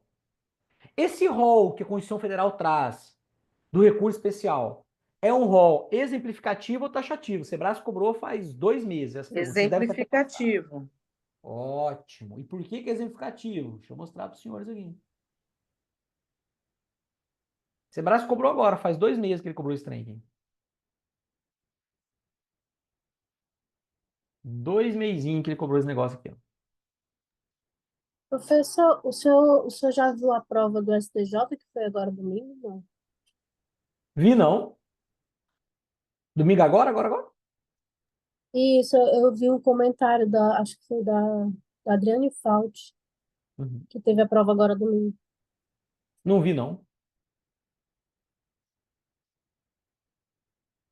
Por quê? Caiu isso aqui? Por isso que você está falando? É porque o senhor falou do STJ, aí eu me lembrei. Ah, tá bom, entendi. Galera, parágrafo 2º. No recurso especial, o recorrente deve demonstrar a relevância das questões de direito federal infraconstitucional discutidas no caso. Porque, galera, ó, direito federal infraconstitucional, isso é importante, tá? São as características do recurso especial perante o STJ. Discutidas no caso, nos termos da lei. A fim de que a admissão, ó, ele passa por um critério de admissibilidade do recurso,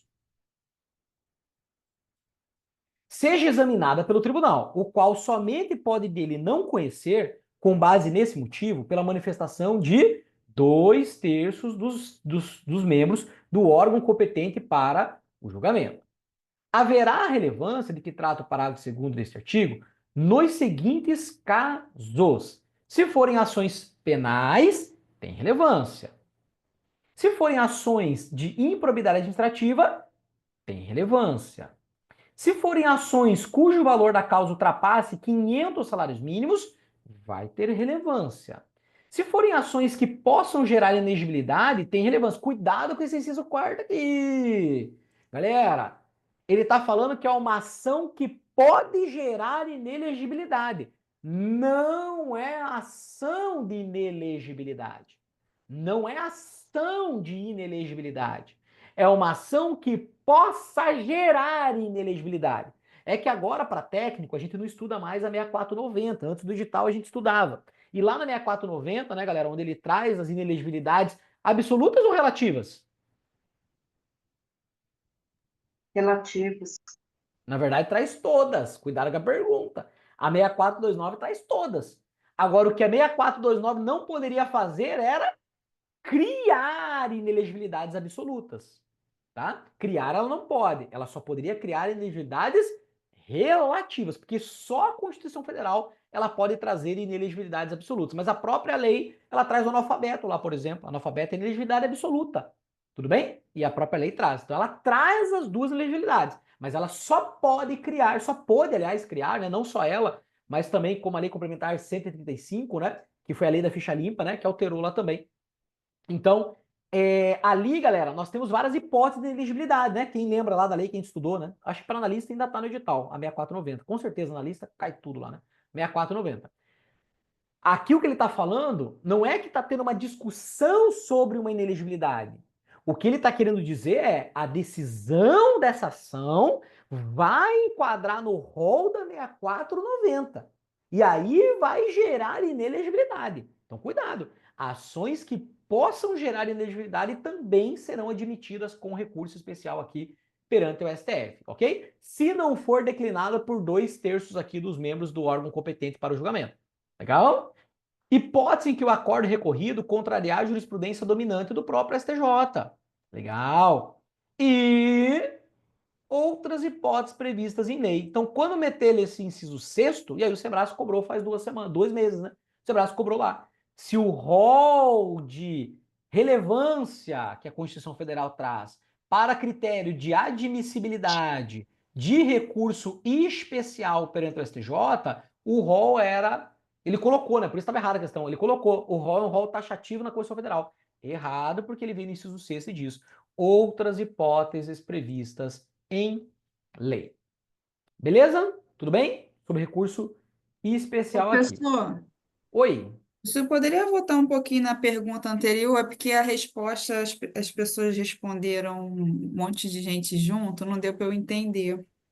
É sobre aquela ordem do precatório. Pequeno valor. Pequeno valor. É porque Ah, pequeno ah, valor, é que o precatório ele tem umas furadas de fila ali em algumas hipóteses. Só que o pequeno valor, o Sebrasco cobrou também, dizendo que o pequeno valor ele entraria numa ordem aqui, e acho que ele falou assim que entraria em segundo para pagamento, um negócio assim, colocava lá uma classificação, tá? E errado, porque pequeno valor nem é precatório, pequeno valor está fora dos precatórios. Entendeu? Aquilo que for caracterizado como pagamento de pequeno valor por parte do erário, isso sai dos precatórios. E aí o Estado deve fazer esse pagamento imediatamente aqui. Imediatamente tirando do precatório, né? Mas ele não entra na fila de precatório pequeno valor. Ah, tá. Tá certo. Obrigada. Tá bom? Show demais. Maravilha, galera. Então vamos seguindo para a gente aproveitar o máximo aqui. Professor, Oi. o senhor pode colocar os artigos quando for disponibilizar o material, onde tem os parágrafos aqui, senão fica mais fácil para gente. Não vou conseguir, gente. Não vou Não conseguir. vai conseguir. Não, vou pedir para vocês fazerem o Tá. seguinte: vocês têm que ser safo, né? Como que você estuda? Abre o site do Planalto, vou dar a dica para vocês então. Abre o Tá. site do Planalto, dá Ctrl F, vai abrir a caixinha lá de localização, aí você pega e cola um pedacinho. Pega isso aqui, aqui. Ele vai Tá. diretamente localizar lá. Tá bom? Tá. Eu tenho certeza que não vou Obrigada. conseguir, galera, porque vai terminar aula aqui, eu já vou mandar para vocês e eu tenho uns outros trem aqui para terminar. Aí, como a gente já falou um monte, eu vou ter que voltar em cada um aqui para buscar e tal. Porque a ideia Tá. até, eu sei que vocês vão revisar, mas a ideia até é o dar informação, não especificamente o dispositivo, entendeu? Mas faço isso depois, vocês vão conseguir localizar direitinho aí. Beleza. Show demais. Vamos lá, galera. Outra coisa. Oi. Esse de pequeno valor é o chamado RPV? De pequeno é RPV, sim. Aham. É. É esse mesmo, acho que está lá no artigo 100, né? Tá, parágrafo terceiro do 100, acho que é. Beleza. Show, galera. Volta aqui. Queridos, reclamação.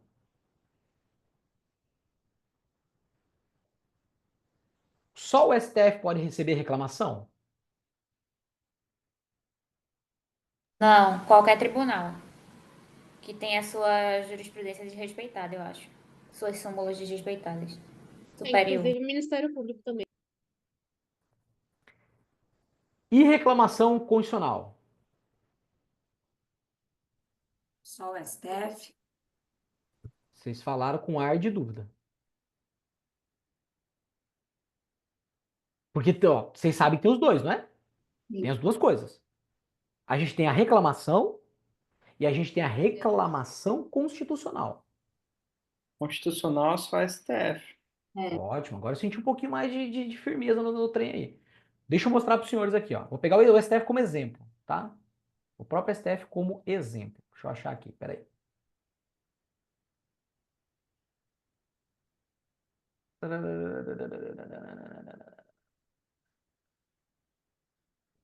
Só que eu quero pegar só.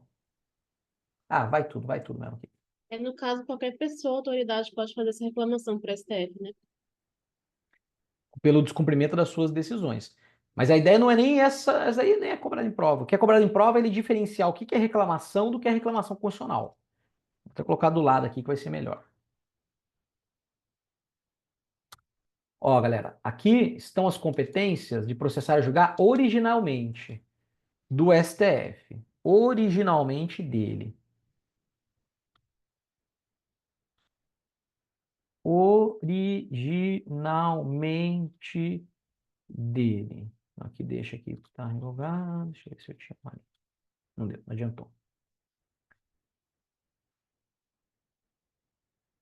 Olha assim, ó. Reclamação para a preservação de sua competência e garantia da autoridade de suas decisões. Se ele fala só reclamação, aí aqui está falando sobre as decisões próprias do STF. Como vale isso também para o STJ, como vale para o TRF. Então eu posso entrar com reclamações de descumprimento de decisões perante os tribunais. Reclamação só, geral, são com todos. Agora, aí a gente tem que lembrar que existe a reclamação constitucional. Aí é outro trem.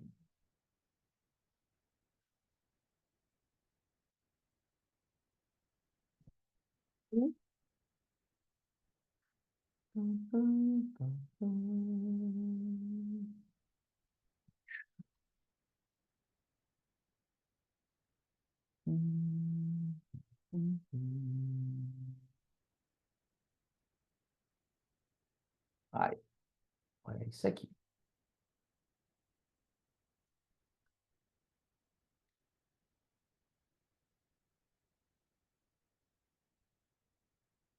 Do ato administrativo ou decisão judicial que contrariar a súmula aplicável ou que indevidamente a aplicar, caberá reclamação ao STF. Essa aqui, galera, que às vezes é bem sutil, tá? Teve uma questão esses dias do Sebrasp que ele colocou assim, ó. As reclamações constitucionais podem ser destinadas tanto ao STF quanto ao STJ. E muita gente marcou certo. Porque falou assim, ué, tá certo, reclamação tem um contra o outro. Não, reclamação sim. Reclamação constitucional é só do STF, porque estamos falando em relação às suas decisões aqui, das suas súmulas vinculantes. Do ato administrativo da decisão judicial que contrariar a súmula aplicável, que indevidamente aplicar, caberá reclamação ao STF que, julgando-a procedente, anulará o ato administrativo ou cassará a decisão judicial reclamada e determinará que outra seja proferida com ou sem aplicação da súmula, conforme o caso. Então aqui, implicitamente, ele está falando da reclamação constitucional, que é competência só do STF. Quando ele trata aqui nos dispositivos da competência, ele cita também a reclamação, aí estamos falando simplesmente da reclamação que qualquer tribunal pode acatar reclamações aqui diante do descumprimento das suas decisões. Tudo bem? Então cuidado com isso. Aí, vamos continuar aqui em STF, aqui que tá legal. Quando a gente está falando, galera, de ADC, ADI, ADPF. Primeiro eu vou fazer uma outra pergunta. Pensei numa coisa, mas já veio outra no meio do caminho aqui. Quando a gente está falando de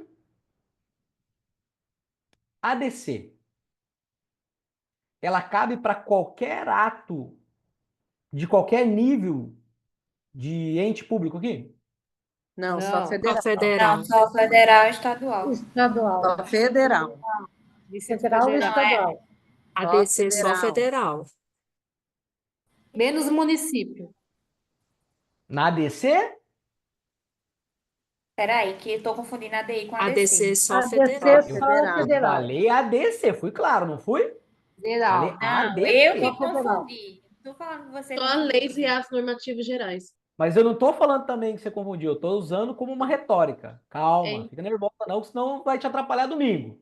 Em ADC, ADC, galera, é para qual ente federado? Federal. Federal. federal. Federal. ADI, Federal e estadual. Federal e estadual. ADPF, Federal, estadual e Todos os municipal. beleza. Quem pode propor esses três? E não só os três, também esse aqui, ó. STF. Não, não. Não, são galera. aqueles 12 lá, não são? Ah, tá, é isso que eu ia falar. Mas os três, todos aqueles estimados podem propor os três? Podem. Na verdade, vamos um pouco além. Sim. ADC, ADI, ADPF e também provocar o STF em relação à súmula vinculante. Os 12 legitimados podem fazer isso? Acho que pode. Então vamos ter uma certeza para a prova aqui, não.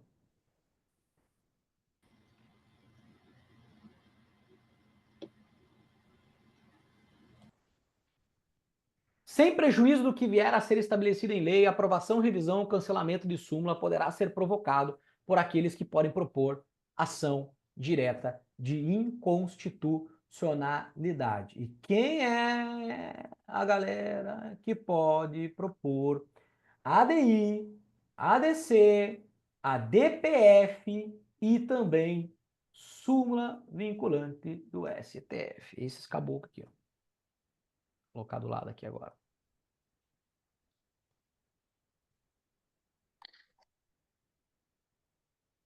Então, galera, se ele perguntar qualquer uma das quatro, esses todos são legitimados para qualquer delas.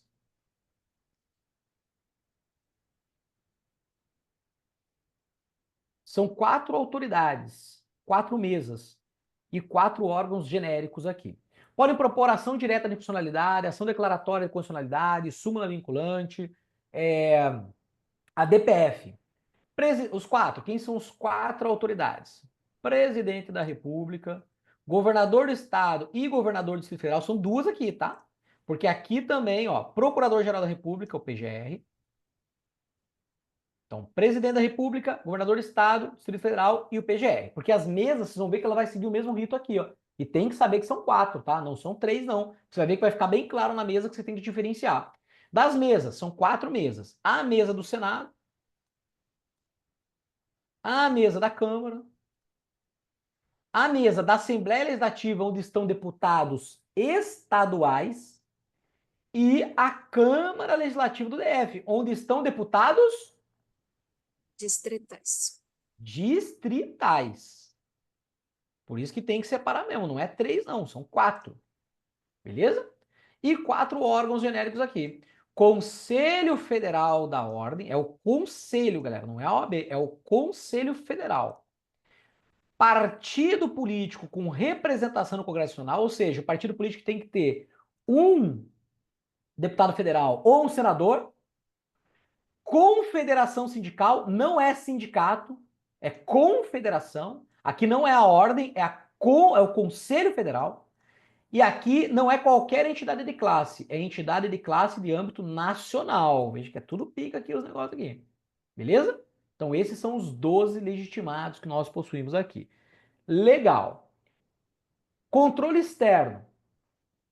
Para que seja determinado, galera, para que seja feito uma denúncia perante ao Tribunal de Contas, o partido político, ele tem que ter também essa representação no Congresso Nacional? Sim. Sim. Pode Sim. repetir, professor. Aí eu fui para outro canto agora, tá? Fui para outro canto agora. Agora fui para controle externo, voltei um pouquinho mais. Porque a prova vai ser assim, queridos, tá? Domingão a prova, cada minuto você vai estar num lugar diferente do edital, né? Vamos lá de novo. Controle externo. Se verificada irregularidades, que a gente pode fazer comunicação para o Tribunal de Contas. Entre os legitimados, nós temos partido político. E o partido político, ele tem que ter essa representação no Congresso Nacional? Acho que não. Não. Sim. Sim. Sim. Ó, tô lá em controle externo agora, tá? Lá no artigo 70 a 75 da Constituição Federal. Se é controle, não precisa não, né?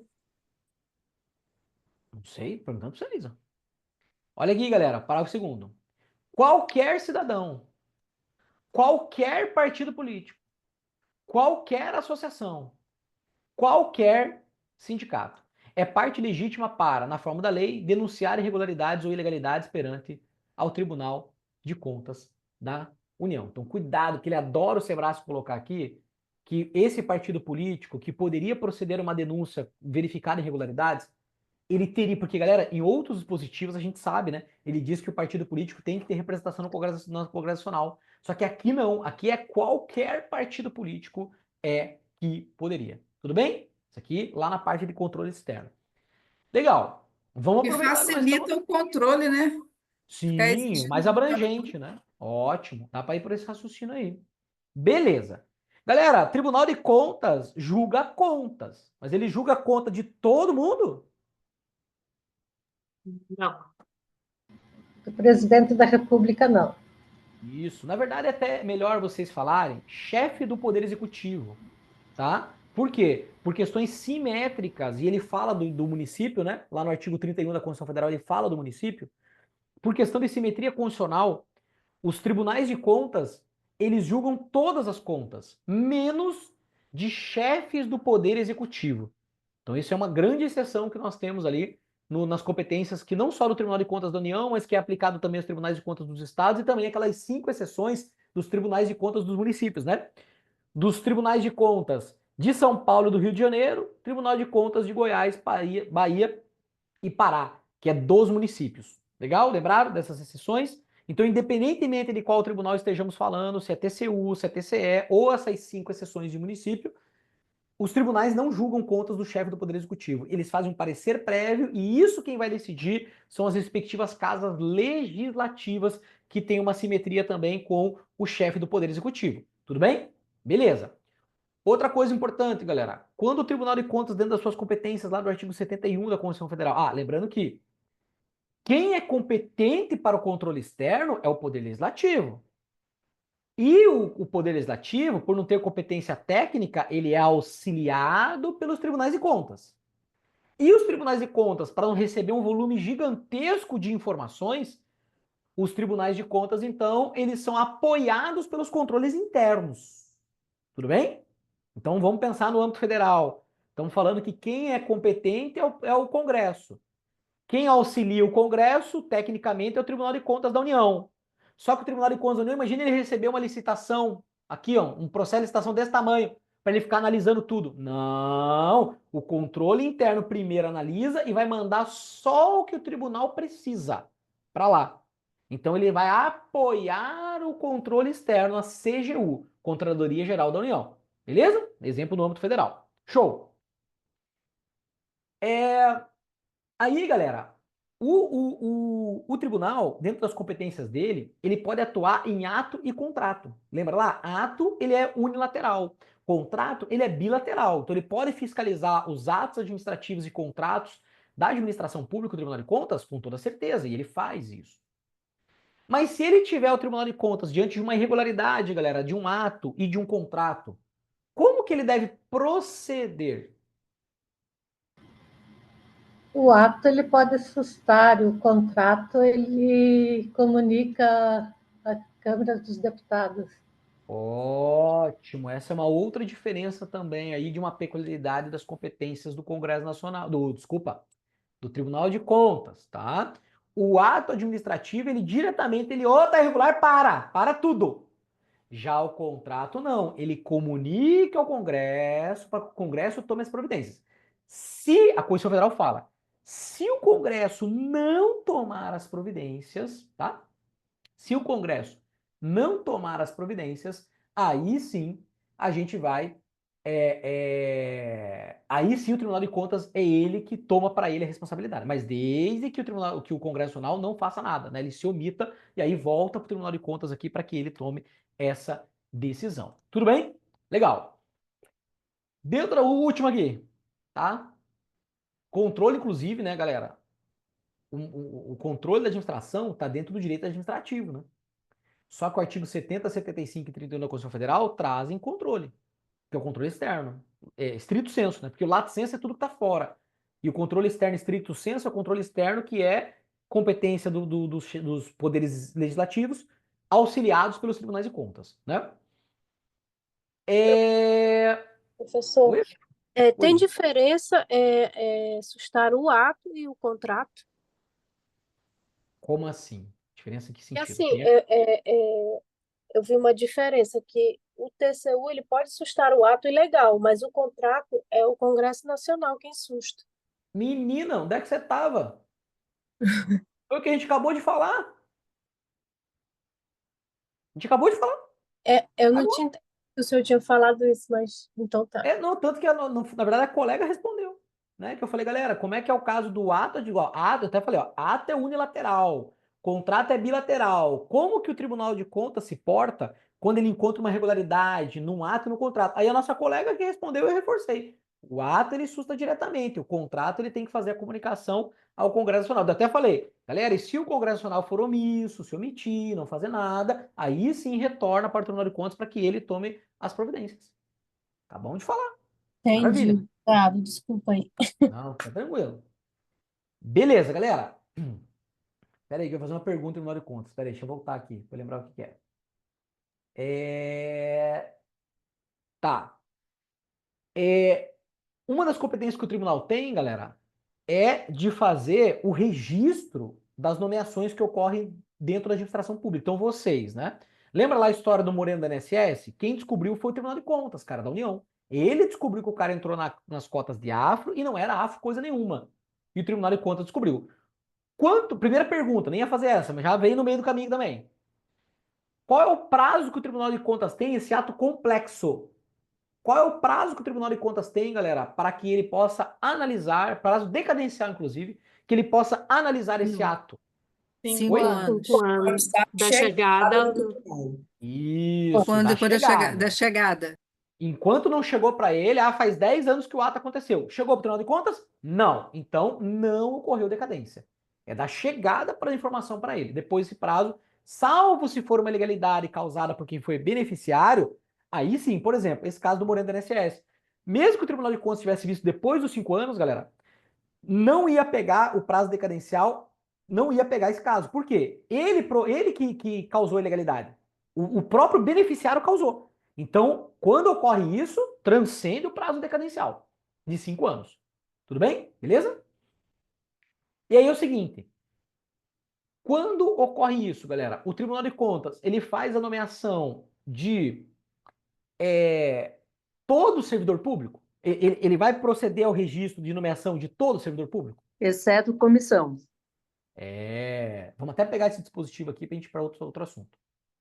E o que eu estava falando, galera, controle externo, ele é assunto que está na Constituição Federal. Só que, cara, lá dentro do direito administrativo, tem lá o assunto controle, não tem? E esse assunto controle, galera, o controle externo é o mais cobrado disparadamente dentro do direito administrativo.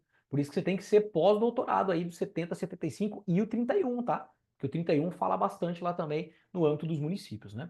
Galera, olha essa competência do Tribunal de Contas da União aqui, ó. Apreciar, para fins de registro, a legalidade dos atos de admissão de pessoal, a qualquer título, na administração direta e indireta, incluídas as fundações instituídas e mantidas pelo poder público. Aí ele fala aqui, ó, excetuadas. Então ele tem que apreciar para fim de registro? Sim, exceto as nomeações para cargo de provimento e comissão. Por quê, galera? Olha só, muito simples. Então, exceto se é cargo em comissão. Por quê, galera? Cara, o Tribunal de Contas demora para fazer essa análise.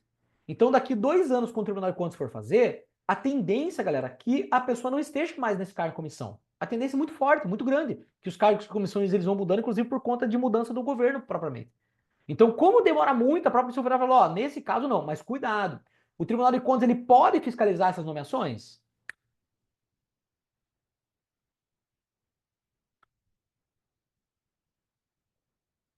Entenderam? Rolou um cargo de comissão. O Tribunal de Contas ele pode fiscalizar as nomeações? Eu acho que deve poder, sim. Isso. Sim. O que ele tá falando é que o controle interno não precisa mandar para ele registrar. É isso que está falando aqui. Só que já cobrou em prova. O Tribunal de Contas, por mandamento constitucional, não poderá fiscalizar as nomeações de cargo de comissão. Não faz nem sentido isso. Porque não é o que ele está falando. Ele está falando que o controle interno não precisa mandar. Mas se ele quiser saber o que está rolando, ele pode fiscalizar. Cuidado, beleza? Aí, quando ele fala bem como, galera, é ainda para os registros, tá? Do cargo efetivo. Bem como as concessões de aposentadorias e formas de pensões. Mas ele fala de novo, ó, ressalvadas as melhorias posteriores que não alterem o fundamento legal. Então, se é no caso de vocês vão entrar, vai ter que ser registrado pelo Tribunal de Contas da União no prazo de 5 anos da chegada lá. Quando vocês forem sair por aposentadoria aqui, também o Tribunal de Contas vai ter 5 anos da chegada para que ele analise aquele ato complexo. Lembra lá? Ato simples, composto e complexo. Isso é um exemplo de ato complexo. O Tribunal de Contas, então, ele vai fazer, tem 5 anos para fazer, 5 anos que é decadencial para ele poder fazer essa análise aqui. Legal? Só que se você vai atuar em cargo de comissão, não, o Tribunal de Contas não registra, mas ele pode fiscalizar.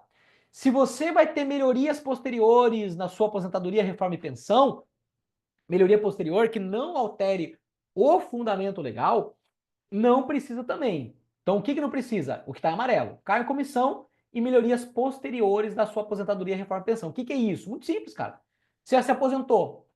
Todo ano você vai ter um reajustezinho. Então, é melhoria posterior. Mas essa melhoria posterior, aqui é um pronome relativo e restritivo, tá? Sem vírgulas.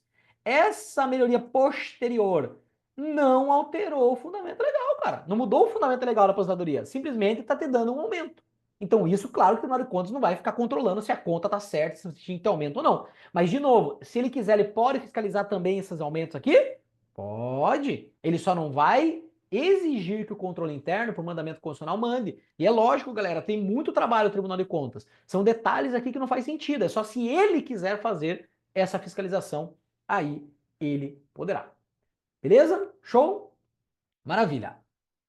Vamos tratar mais 2 tópicos aqui e aí a gente pode ir dormir. Beleza? Galera, eu achei melhor assim a gente ficar nesse bate-papo, acho que ia ser mais dinâmico, do que a gente parasse em alguns tópicos, eu trouxesse alguma coisa aqui. Já viu que a gente meio que foi e voltou, veio para lá, veio para cá. Marcelo, fiquei meio perdido. Cara, pode ter certeza que faltou um pouquinho mais de cancha no estudo, cara, porque tudo isso aqui, galera, que eu falei, não quero assustá-los, longe de mim, tá? Mas assim, trivialzinho. Não tem nada aqui, nada excepcional, tá? Tudo literalidade da Constituição, tudo cobrado pela banca, tudo aí. Vamos lá, 2 últimos tópicos aqui que estão na minha cabeça. Primeiro, sobre iniciativa popular. Só pra gente relembrar isso aqui também. Porque, galera, isso aqui também, como a gente tá falando de prova de... Como a gente tá falando de prova de Poder Judiciário... Poder Judiciário não, é Poder Judiciário, mas é TRE, eleitoral. Isso aqui é bem relevante que a gente guarde esse trem aqui, ó. A gente faça essa comparação sobre iniciativa popular e estaduale, porque isso aqui está no fude-vude caçarolê dentro da Constituição Federal. Aí nós temos que lembrar. Ilicó. Essa é estadual, essa aqui é a municipal, essa aqui é a municipal. Deixa eu buscar a federal. Coloquei na ordem ali.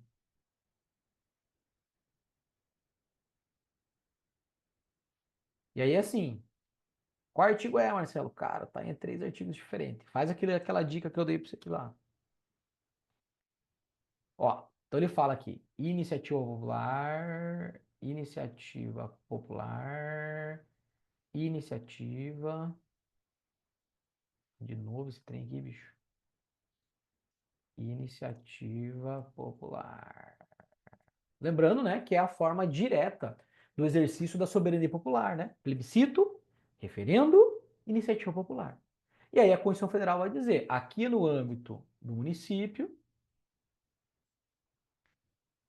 aqui no âmbito do Estado, aqui é no âmbito da União. Vamos pegar a Câmara dos Deputados, que Câmara é no âmbito federal. Beleza. Então, como que funciona no município, né? Aí ele traz aqui a regrinha. Iniciativa popular de projetos de lei de interesse específico do município, da cidade ou de bairros, através de manifestação de pelo menos 5% do eleitorado do município. Então, essa regra aqui é para o município.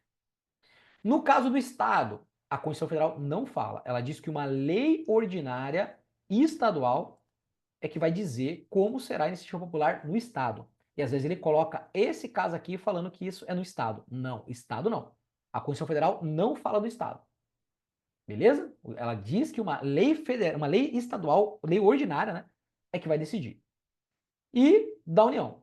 A iniciativa popular pode ser exercida pela apresentação à Câmara dos Deputados. Galera, legitimado universal. Legitimado não, desculpa. Casa Iniciadora Universal, Câmara dos Deputados. É o Papa que está entrando com um pedido no Congresso, Câmara. É o presidente, Câmara. É o PGR, Câmara. É o AGU, Câmara. Quem for, é Câmara. Só vai começar pelo Senado por 2 motivos. Se foi um senador ou uma comissão de Senado que está propondo a lei. Aí começa no Senado, aí inverte as casas. Casa iniciadora se torna o Senado, casa revisora se torna a Câmara dos Deputados. Tudo bem? Regra geral, Câmara. Beleza. A iniciativa popular pode ser exercida pela apresentação à Câmara dos Deputados de projeto de lei subscrito por, no mínimo, 1% do eleitorado nacional, distribuído pelo menos por 5 estados, com não menos de 0,3% dos eleitores em cada uma deles. Estão percebendo? Ó, o Estado, a Constituição Federal não põe regra. Ela diz que uma lei ordinária estadual vai colocar. No município, simprão, 5% do eleitorado. No âmbito federal, aí tem que ser, no mínimo, 1% do eleitorado nacional, porque esse eleitorado aqui é o eleitorado do município, né? Eleitorado nacional, tem que estar eles em pelo menos 5 estados da federação, com não menos de 0,3% dos eleitores em cada um desses 5 estados. Beleza? Perceberam que como cada ente federado tem uma regra que a Constituição Federal coloca de forma diversa aqui. E aí, o que o examinador faz, fica, joga para lá, joga para cá, troca os números, né? Sobre iniciativa popular. Beleza? Show. E para a gente fechar, que é um assunto que é relevante e abarca aí vários aspectos também, é a gente tratar em relação ao servidor civil e ao servidor militar, naquilo que ele pode ou não pode, beleza? Naquilo que ele pode ou não pode. Porque quando a gente fala do servidor civil aqui, galera, na verdade até o militar, acho que é importante a gente falar, ele não pode fazer greve, vou até colocar o contrário. Ele não pode se sindicalizar, ele não pode se filiar, colocar partido, sindicato, não pode se filiar a partido político e não pode fazer greve. Então, o civil pode, o militar não pode. Quem é militar? Cuidado, militares são só 5. Os do artigo 42, Polícia Militar, Corpo de Bombeiros Militares. Os do 142, Marinha, Exército, Aeronáutica, as Forças Armadas. Então, questões que o cara cobra aquelas regras militares e coloca policial rodoviário federal. O policial rodoviário federal não é militar. Beleza? Então, militar são esses 5. Militar são esses 5. Tudo bem?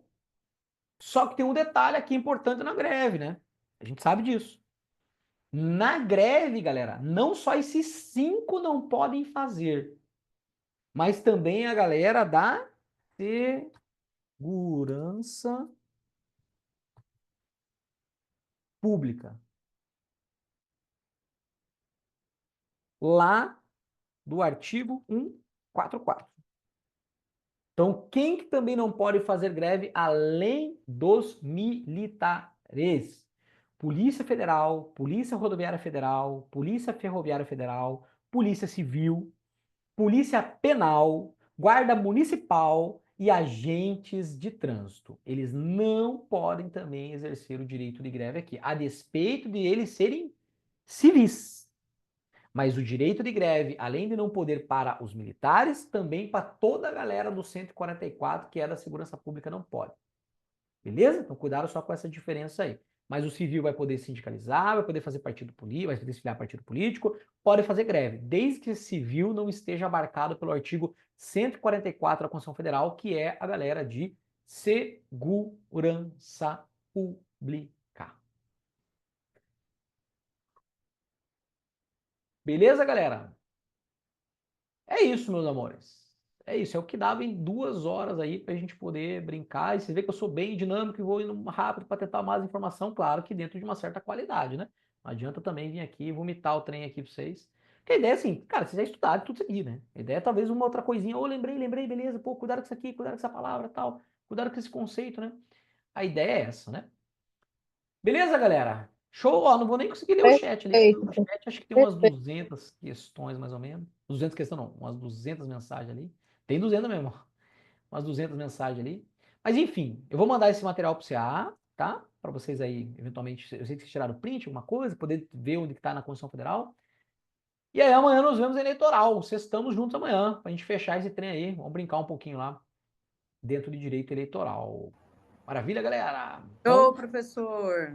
Até amanhã, Marcelo. Obrigada, Marcelo. Até Marcelo. Boa noite. Tchau, Até amanhã às 19. Até amanhã às 19. Boa noite, professor. Muito obrigada. Amanhã eu vou decorar ela. Obrigada, professor. Muito Valeu. orgânico. Obrigada pela aula. Fica com Amanhã eu vou decorar a Constituição, pode deixar. Restabelecedora. Maravilha, queridos. Ótima noite aí. Fiquem com Deus. Até amanhã. Amanhã. Amém.